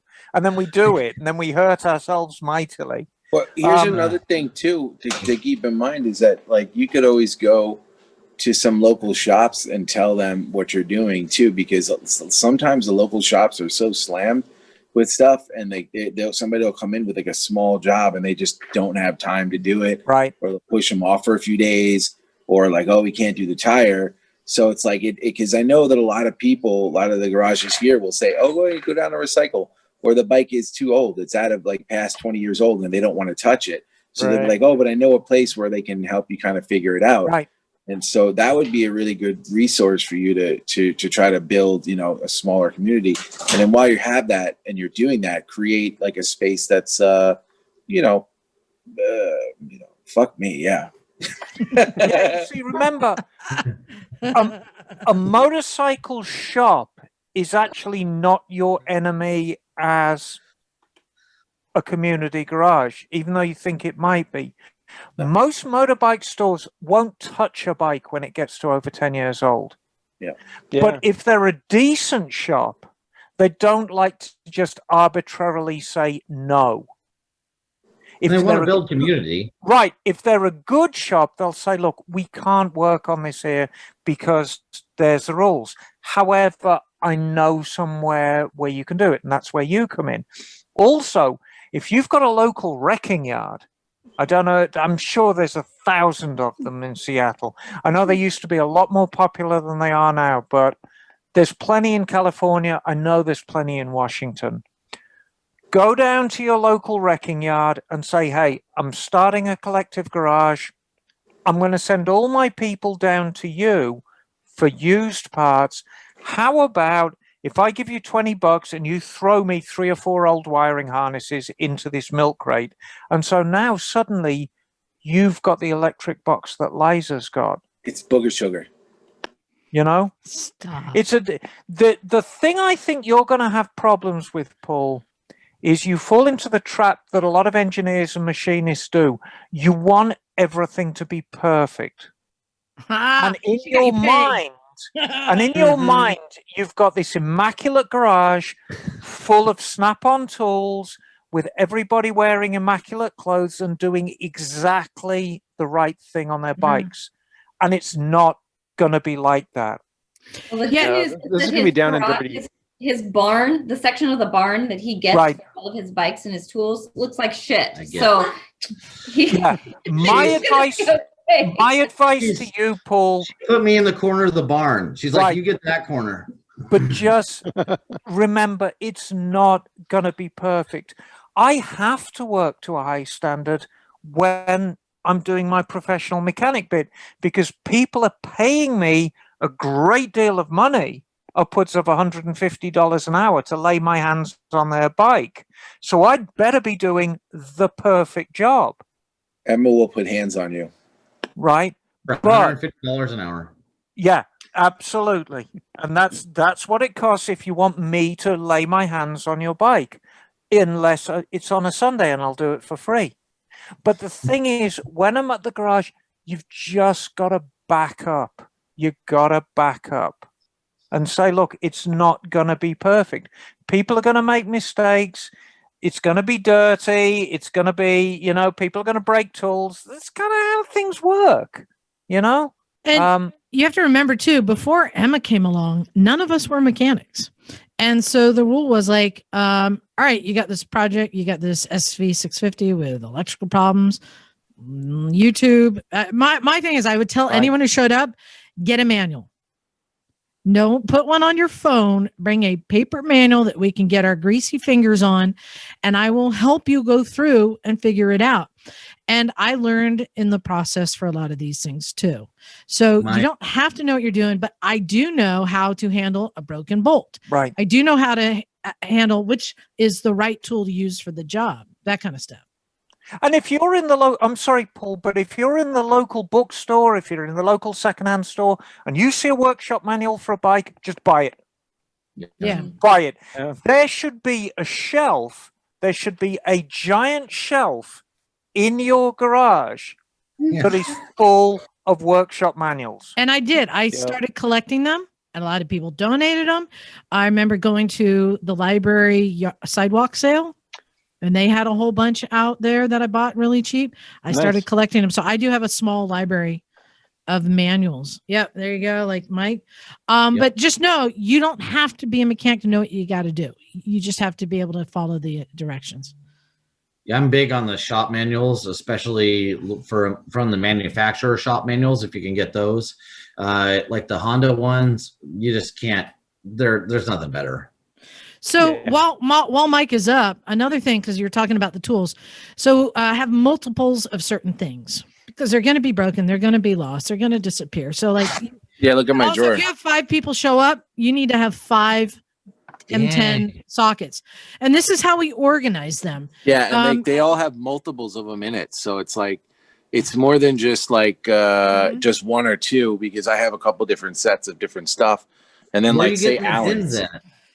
Well, so you can them get online. yeah, you can get those organizer trays, but here's what works great. You know what I put all my wrenches in? Cutlery sets from the Salvation Army. Genius. Cutlery drawers. They're the perfect for wrenches. Exactly. You can get these organizers and bins. So that's just, that's organizing and having multiples is the way you do it. But like also too, I was talking, like I took a lot of cues from Liza's garage, because I remember when it was a bit of a mess, and then she took some time for whatever reason to reorganize stuff. So I kind of did a lot of the same things that she did, where she labeled and kind of just consolidated a lot of just loose miscellaneous stuff, because we'd be like, where's this? And it would be like, it's over there somewhere. You know what I mean? And you'd just be like digging through stuff. So, I mean, like, yes, that's, I don't know. I used to have the socket sets, you'd have every size in that one little holder, and people would mix them up. There'd be American and a metric. There'd be 2 10s here and 2 8s there. So I gave up. On having those, and that's why I just went with the drawers. Just throw it in the number 10 drawer.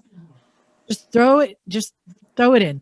All your fluids kind of in one place. Like, she's, this is the same as Liza. Like, they'll have some of the paints and stuff, and somebody will use some oil, and then you'll have like half a quart of oil and stuff like that. Somebody will use half a can of seafoam. You still have that, And then the other thing was that when I had more room, like Liza does now, I did this, and I would do like all wire and conduit, one thing. Yeah, so get Airbrush tubs. tools, We use a lot of tubs to just organize stuff. mounting hardware. Oh, They're like, those are just tubs on shelves. Well, that's easy enough. Yeah. Yeah, Well, here- it's so There's a easy. P-touch on all those. And Because before, all of this shit was in one box. So then I went through and I'm like, well, why do I have headlights? And like, why do I have blinkers all in the same place? I could just put them in 2 separate things, and then, you know what I mean? And it just taking a little bit of time to kind of, do that kind of shit was helpful. Yeah, so and go ahead, also, Bagel. real quick, just on that same note, my garage came with these, these shelves that were built in that are great for holding all kinds of fluids and supplies and things.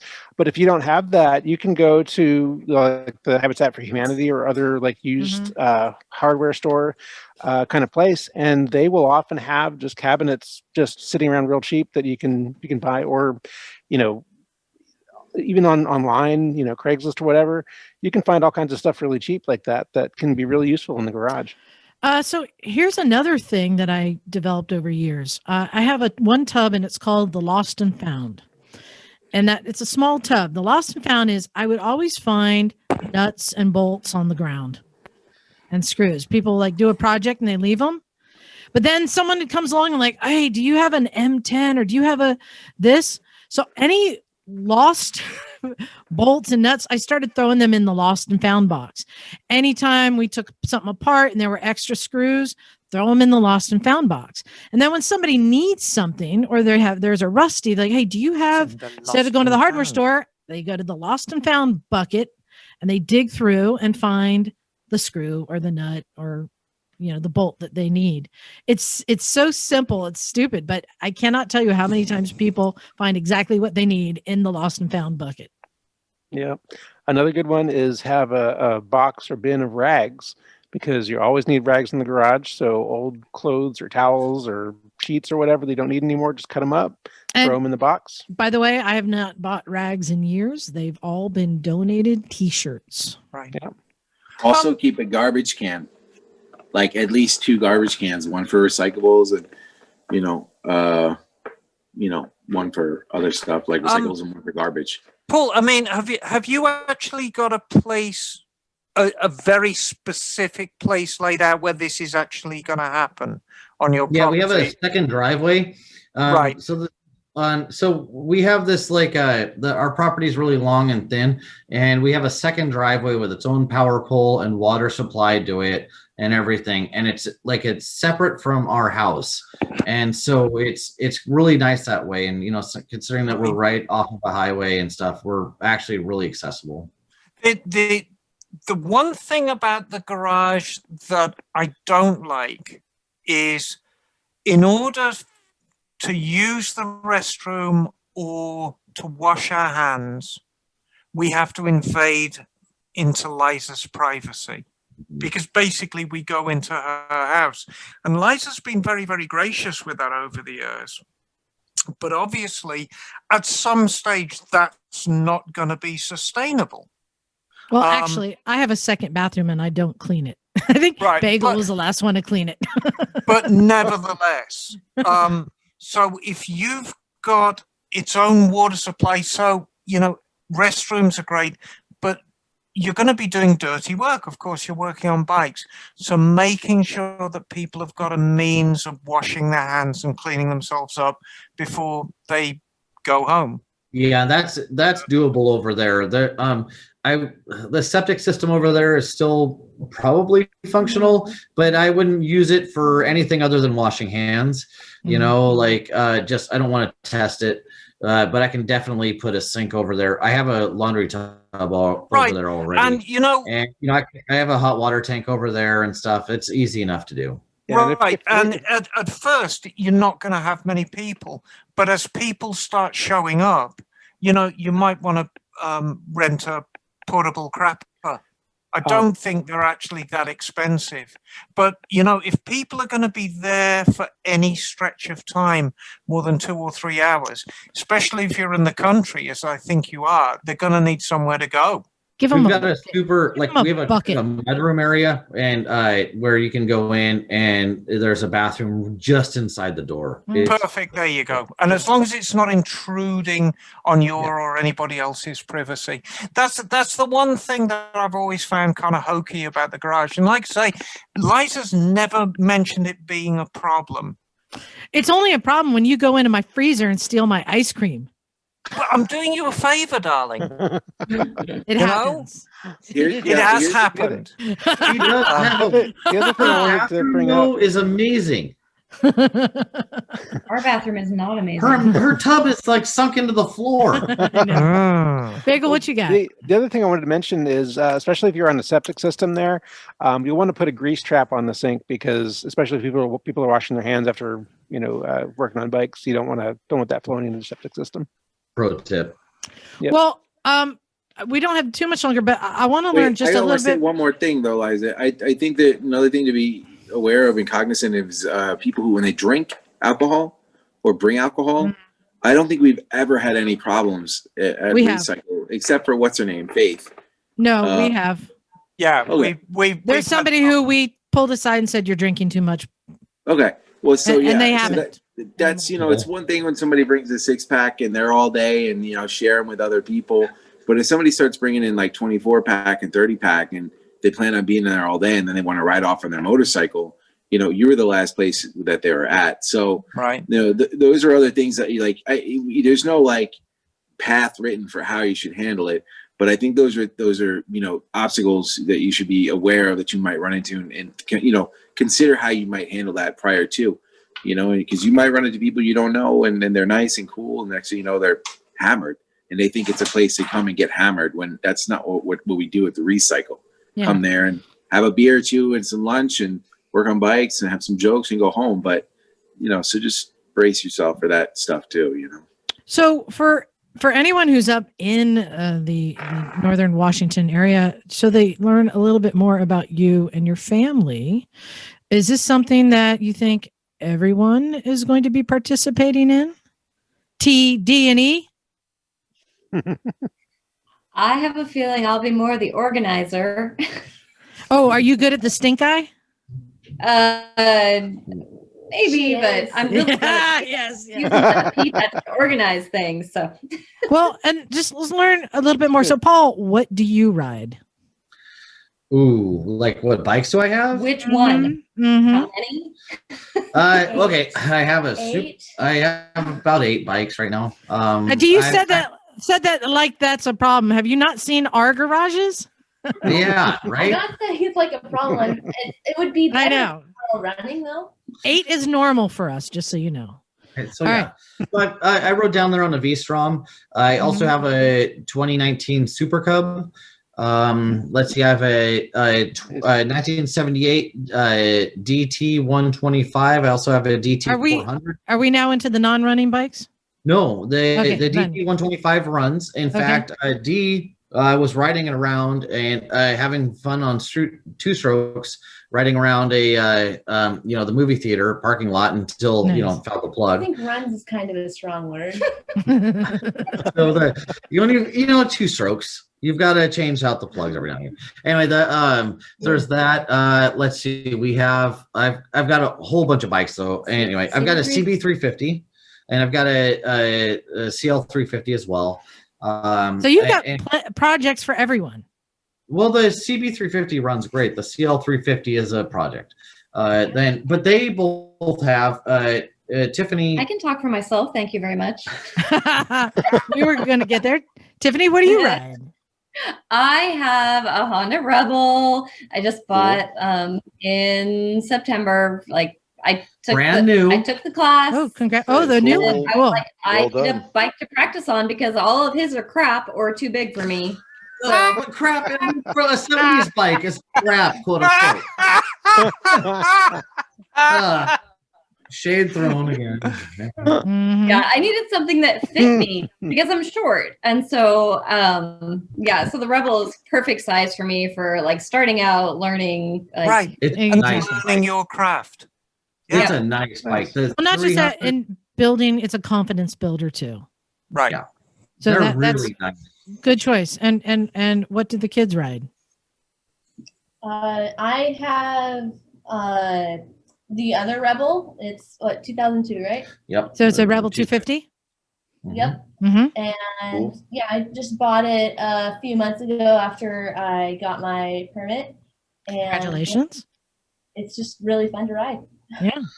So and for the record, D here is 16, almost 17. 17 in 2 weeks. So there you go. Wow. Practically. Awesome. And how What about about the E? other one? What about the other one with the curly hair? Yes. The What other about one. that What does the one? other one ride? What is Uh, that? Well, you see, I have 35 bikes, and all of them run. All of them run. Live. No, I Good. don't ride any bikes, except I sometimes go on papas on like the back roads and stuff. You read the quad? I sometimes ride the quad when it's not muddy out in the field. Yeah, I'm planning on riding a motorcycle because they're Okay, really good. cool. Yes, that's Good. good And because how, we will hold riding a quad how against old are you, darling? How old are you? I'm 14. 14, 16. Coincidentally, my IQ. Very nice. So since you have a 14-year-old in the house, I'm sure you hide all the bike keys, right? Because I would have been out there if I had. It's so weird. Like Lights? they are so responsible. Oh. Like in Teen Wolf, you remember that scene where like, why didn't you tell us why that you were a werewolf? And they're like, well, sometimes it skips a generation. They skipped a freaking generation. They're like the best kids ever. Like I'm like, I was out doing mayhem. Why aren't you? And I keep like giving them the side eye, like waiting for something. Nothing. So at 14 years old, I went round to my friend's house, and he said, "Oh, my parents have gone out, but I've got the key to the cocktail cabinet." So we went in the cocktail cabinet, and we spent all afternoon drinking vodka and oranges, and I was Oh, sick all no. over my pants. That's what happened to me at 14. Oh, is that Little Miss Poopy Pants? It is. Freya. Hey, Freya. Freya! That's a biker making right there. Well, you know Look at what? that lovely hair. That's a little Viking. Look at her. You know what's funny, Paul, is your family is big enough to start the community garage. You Yeah, have your and own we have that. community. And And that's what it made me think about it is that we have a friend who was out learning to practice motorcycles in the movie theater parking lot, and then with us, you know, they're out doing the same thing. And I was like, oh well, heck, I have all the supplies to do this, and I have a space. This could actually work, and that's what made me do it. And plus, I have to say, like Tiffany, you should say real quick. Tiffany didn't want to ride. Tiffany was like, I'm going to ride on the back. You need to get a bigger bike. And then I'm going to ride on the back. And my biggest bike is the V-Strom 650, right? So I'm like, I love this bike. I don't want anything bigger. So anyway, Tiffany, maybe you could say like what happened? So he has this dream of traveling around the world on a motorcycle. And I'm like, I'm not riding on the back of your motorcycle. You need to get something more comfortable for me that has armrests and, you know, cup holders, and like this doesn't work for me. But I also noticed that I started getting like really nervous when he would go around corners, and I know he knows what he's doing, but it just wasn't, I would close my eyes. I was not feeling comfortable on a motorcycle. So he was bugging me for years. Come on, if you learn how to ride, we can go, we can explore, we can have adventures. And I'm like, no, never going to happen. So Dee really wanted to learn to ride. And so he just took the liberty of signing the two of us up for the MSF class. No, I said, to be fair, I said, would you want to go? I was sneaky. I said, Yes. would you? Dee wants to take the MSF, and it would be a really good stepmom and kid bonding experience. And I was like, and you should do that. It'd be great for both of you. yeah. So I'm like, all right, if I'm ever going to get him to shut up about me riding, I'm just going to take this class, tell him I hated it, and then he'll never bug me again. So I'm super scared. I'm like thinking this is a terrible idea, but this class, they were so like careful and thoughtful and slow at getting a novice rider, right? Like okay, stand next to your bike. Okay, now get on your bike, but we're not going to start it. Like they started out so slowly that the next thing I knew, I was riding, and I was still a little bit scared, but I thought I can actually do this. And a lot of my life, I've said no to things. And so once I turned 40, I won't tell you when that was. You don't need to know how long ago that was. I started saying yes to more things. And so I felt like this was one of those opportunities where I could be scared and not take the chance, or I could just go for it. And so I decided I would just go for it. And I actually, by the end of the weekend, I was loving it. And then I thought, I need to practice this more. And so I went out and I got my Rebel, and, you know, I'm still not the most confident rider, but I'm also very cautious. And so I think over time, I will get to the point where we're getting to go on those adventures that he wanted to go to. And I will be enjoying myself and not hating every second of it. I asked her when she would. Yeah, I asked her when she'd be like what training class she would want to do next, because I love doing training classes. Part of the reason she was like closing her eyes is because I did a bunch of like cornering classes and stuff, because I feel like I need to do a class every year or two. Like I try to do one every 2 years at least, just to stay current and kind of break me out of my shell so that I can actually be like try to expand. And so like I'm comfortable doing a lot of stuff. And so I said, well, what one would you like to do that with me for next class? Because, you know, I like basic classes. They're great. You know, reestablish your basics. And she was like, well, whatever one will get me to be able to ride in Vietnam. Yeah. Well, Vietnam is actually not that hard in that you're riding the smaller bikes there. We do have a Super Yeah. Cub. Yeah, perfect. Super Cup Yeah. is so fun to ride. Oh my gosh, it's so Perfect. easy. Perfect. Well, you know what, Paul? Another thing that you're going to have to get good at if you're going to have your own recycle garage is giving advice. And I'm going to let you help us out right now because we have somebody emailed us who needs some advice. So I'm going to read this email and let's see if we can get a good answer from all of us. This one is from Dustin, and he says, "Hey, what's up, Misfits?" Hello, Dustin. This is Dustin from beautiful British Columbia, straight to the north. Please keep your stories coming through while I'm shredding the slopes on my skis and dreaming of bikes. So Dustin says after 8 years of not riding, but he had an R6 before, he finally said, fuck it, and bought himself a shiny new bike. He got a 2019 Z900 in gray and red that he got for a discount because it was amongst the 2020 stock. It's a great bike. However, I pulled the trigger without testing anything else, and now I know she's not the right one for me. So I've learned a lesson or two out of the deal, and now I'll be going with used bikes until I know I've found a ride that gets my blood pumping by sight, sound, and speed. The more I hear about them, the more I know I have to check out the Triumph triples. They've clearly got some love, especially from Miss Emma. Yes. Maybe one day I'll be cool enough to chop something up. But you know, it'll probably be something like a ruckus. So, he's looking at a triple. He says, to chop. yeah, there's a dealer close enough for me to check out a bike on the weekend, and he's got 3 options. So we're going to help him with these options. So these are all stretch booster, baby.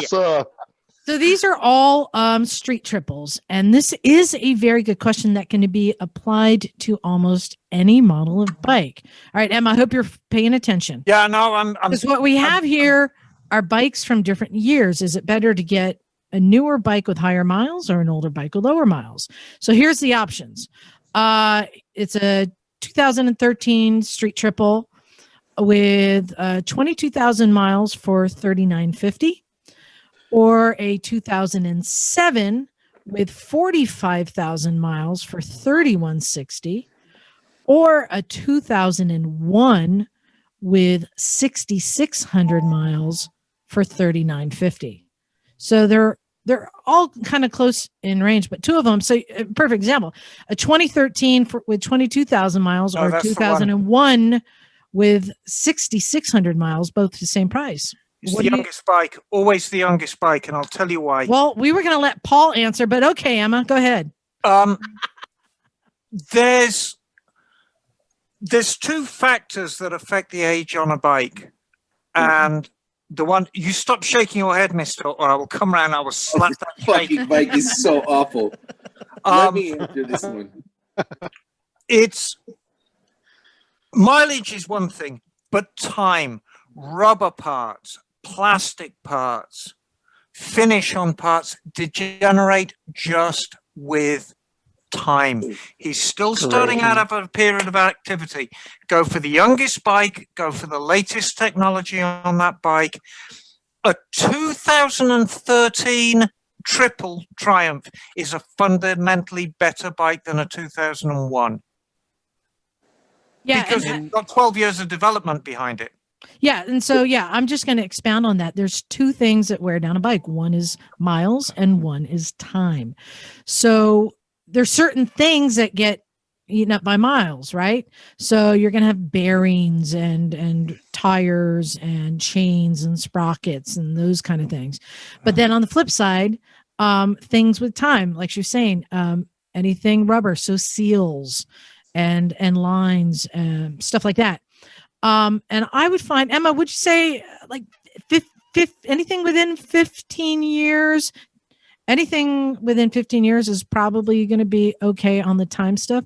Once it's outside of 15 years, now that's when you're going to start having things going out on you, like seals. But I mean, the thing is, especially if you're dealing with a smaller manufacturer like Triumph, Honda, Suzuki, well, to a lesser extent, Suzuki, Honda, Yamaha, Kawasaki, they can spend a fortune on research and development. Triumph, Moto Guzzi, even Ducati can't spend quite as much. So you, the consumer, are the guinea pig. They're going to get their bikes as good as they can before they release it to you, but there's still going to be development work to do. So I always say the Japanese manufacturers work on a slightly different time scale.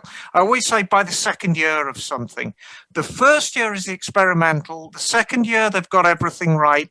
The third and fourth year, now they're going to cost engineer it down and get the value out of it. The British manufacturers and the European ones, they are constantly refining the product.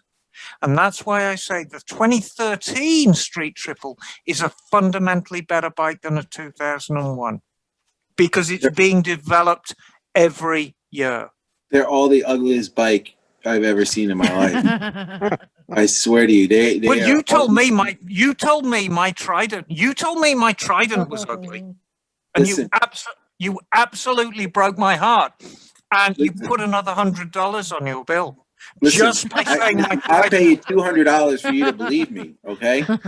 First of all, second of all, let me tell you something about the Tridents. All right. They are the worst looking bike I've ever seen in my life. Not to try to the fucking triple, right? I've never seen such a thing in my life. And now I've seen a good naked bike, and this is not it.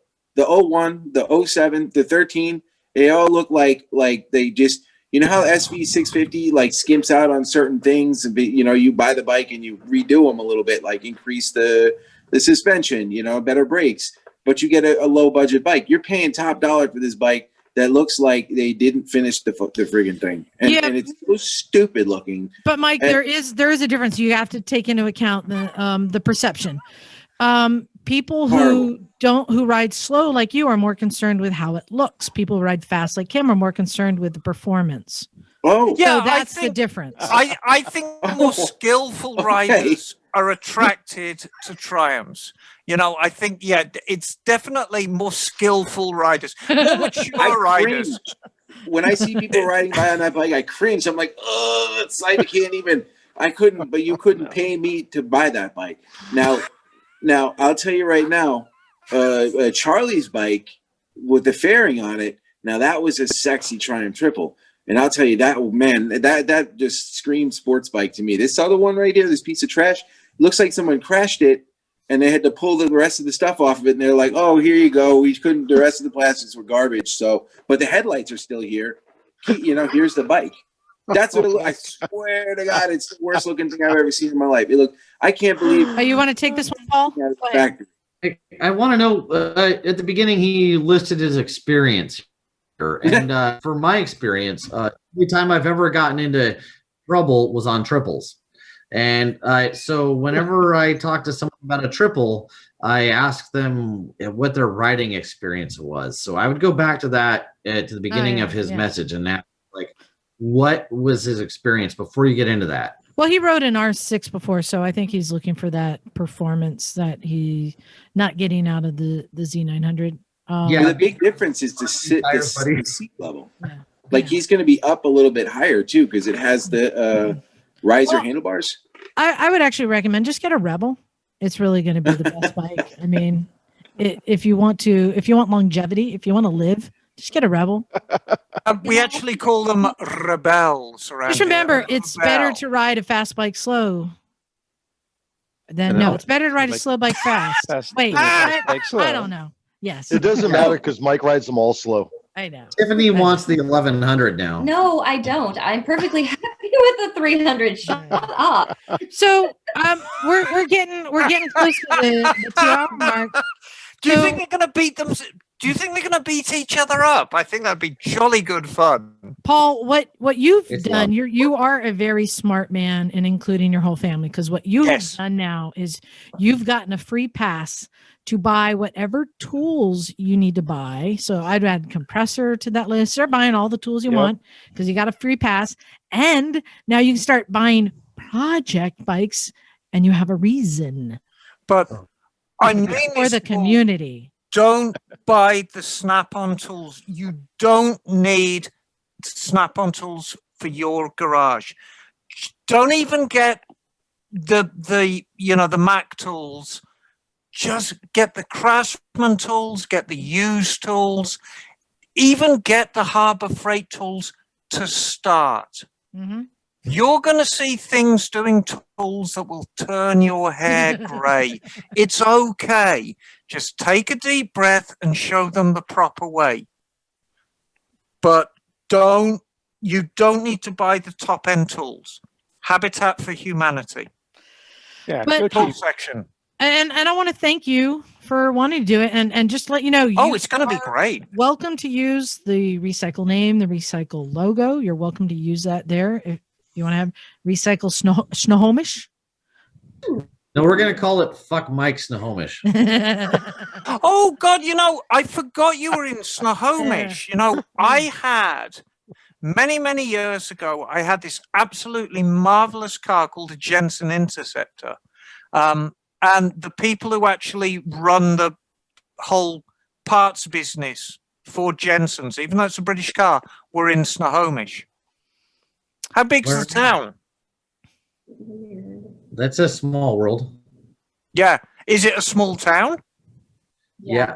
Definitely. Okay. It's boy, it's not big. That's for sure. Yeah, I wish I could remember their name, but I think they only retired from it like last year. But up until last year, if you had one of these Jensens anywhere in the world, you bought parts from these people. And they I'm probably late for them. oh yeah, it's very, very expensive. Well, Very, very expensive. the thing here too that I'm looking forward to reports from you is hopefully the kids will get into this, and for the kids, Oh, they to learn will. They how already to are. manage. You guys don't realize now how empowering that is, and how much you're going to learn that you will be using later in life. And that's pretty darn cool, being able to fix and build things. I mean, Jim's a great example. He's still learning as we go. And recently he just started getting into sheet metal work. I showed him how to do some simple stuff. And he's forming and building stuff out of sheet metal. And you feel really cool when you can build something with your hands. Right, Jim? You still have that sensation, right? Yeah, he built a little box for his electronics on his Nice. tracker project. So I think that it's going to be great for just your family alone. And then hopefully you're going to make some new friends. And just know, I mean, all of my friends, all the people that are close to me in my life, every single one of them I've met through the garage. And that was just by word of mouth. It's just organic. It just happened. And I know other people who've done the same. And so you can make the garage whatever works for you. You can help people work on their bikes, or you can buy a project bike and have everyone work on it, whatever works for you. But I'm just glad that you're doing it. So what I guess best way, look for I think the Pacific Northwest Facebook group, which I put a request in to join so I could kind of follow. And I'm hoping that maybe you even start a recycle, Facebook page so people can go there.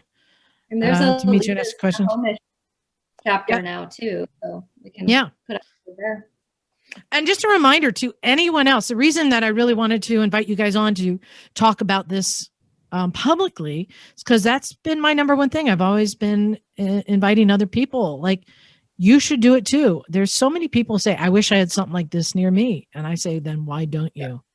And Right. for the record, I just need to put this out there that Liza always pushes people to like do more, or like if you see something, like if you're on the edge of a cliff, don't make sure Liza's not around. But when I say like I have reached out to say like, hey Liza, I have a few questions about like tools and liability. She said you're on next week's show.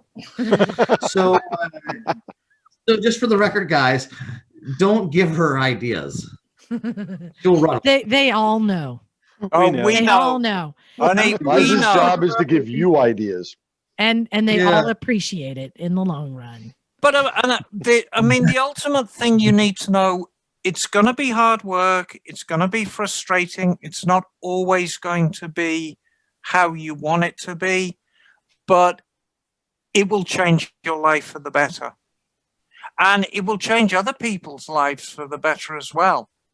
The motorcycle community, we're in a period of great change. We've been thrown a lifeline in the past year But if you look at the overall trajectory of how motorcycling as we know it, it's changing drastically in the next few years. So just be part of the change for the better, because God knows we're going to get a lot of change for the worse that we're not going to like. So be changed for the better. And it sounds like you are. I think it's absolutely wonderful.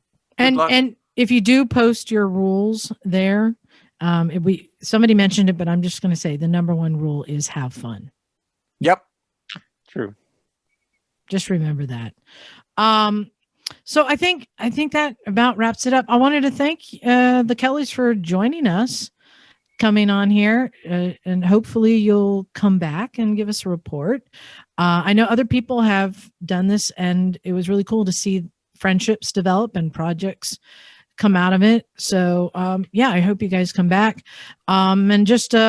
And thank you, Paul. Also, I know you've been a listener of ours for a while now, so thank you for sticking with us this long. But can you believe we're at past 400 now? I can't believe it. I can't believe y'all are still. Yeah, it's wild. Ah, I know. But and also just a big thank you to all of the listeners, all of our Patreon subscribers. We love you guys. We really do. I know that there's misfits out there, and Paul, you're going to find that there's misfits near you too. They will come out of the woodwork. We all have this thing in common, this love that we have. And if you look at all of us, that's why we call ourselves the Misfits. You don't put us together on paper, but yet we get together and we just have fun because we all have a common love, and you're going to find those people too. I think it's going to be a great thing. So just a reminder, everyone, go to motorcyclesandmisfits.com and you can check out our page there. You can find pictures of everyone if you want to see what the garage looks like. There's a lot of photos of us and our shenanigans going on there, all sorts of helpful information. We have an announcement about the garage. In fact, we have been closed because of COVID and the mandates here. And it doesn't look like that's going away anytime soon. But we are remaining closed. But we have had people who've been calling because they do need help with their bikes. So we've decided, and thanks to Emma, that Emma is going to be taking appointments for anyone who needs help with their bike. You can call me. We'll set up an appointment on a Sunday, and you can come and we will help you. We are going to be just open by appointment for select people for select things. Bring chocolate. There you go. Bring chocolate. Don't make me slap you. Bring chocolate. You bring chocolate because I'm coming in special. Yeah. So we will be opening. We've already got an appointment next weekend. So, and But please, I can't stress this enough. Don't just show up at the garage, because at best I will just turn you away. At worst, remember, we're right next door to the police station. At worst, they could shut us down permanently. So please don't show up. If you really need help with your bike on a Sunday, and I am thrilled to help you for free, call the garage, make an appointment. Liza will reach out to me. You may get my phone number. She might just give you my phone number. We'll arrange a time. I will meet you at the garage and help you with your project and then send you on your way. If you just show up to the garage without making an appointment, you will get sent home. Emma's going to put hands on you. I will lay my hands on you. She's going to catch and guess case. what? I ain't going to charge for that. I'm going to do it for free. And if you can't reach me, you need to make an appointment directly with her. If you stop at any of the come and goes on Highway 5, stall number 2, you will. Yes, stall number 2. Stall number 2. What is it? 6575309. So hey, all right. We're going to do our outro now. That's where I'm going to say thanks, and everyone's going to say their name. So, Paul, I want you and all your family to do it. Here's how we're going to do it. It's going to go by alphabetical order. You guys got that? All right. Just hang on. Just first name only. Emma has to figure it out now. Emma has to figure it out now. So confused. I'm going to go last. Emma, you got a T, a D, and an E. and a P. No, I'm. So Oh, there's two E's. This is going to be complicated. wait a minute. Wait a I'm going minute. last. What's Emma? What's the E's name? What is that E child? What is that E child's I think- name? E would come before Emma, right? No, what is that E child's name? E by Just itself? E. Just E. Just E. Oh well, that's before me then. E. I gotta go E. eat. Let's wrap this shit up, son. All right. So thank you everyone for listening and sticking with us. And thank you to the Kellys for joining us. I hope you got something out of it and that it was worthwhile listening. And do reach out if you would like to open a garage too. On that note, I think we're ready to get out of here. Thanks everyone. This is Liza. Bagel. Mike. Oh, When does Mike come before D's and E's? Just no, it's I'm the not E. playing your fucking games, okay? It's the I'm no, not it's playing the your silly E. childish game. It's the God. E Kelly that is next. The E. Fuck Mike. Where do I fall in here? Oh, I'm after P. No? God bless him. This is Emma, darling. Oh. Oh. Hello. Okay, it all fell apart. Let's just go Are we straight done? to we Thank are God. out of here. Cool, Good cool. Lord. Cool. Yeah. All right. Hey, thanks for joining us, guys. Yeah, Um, thanks.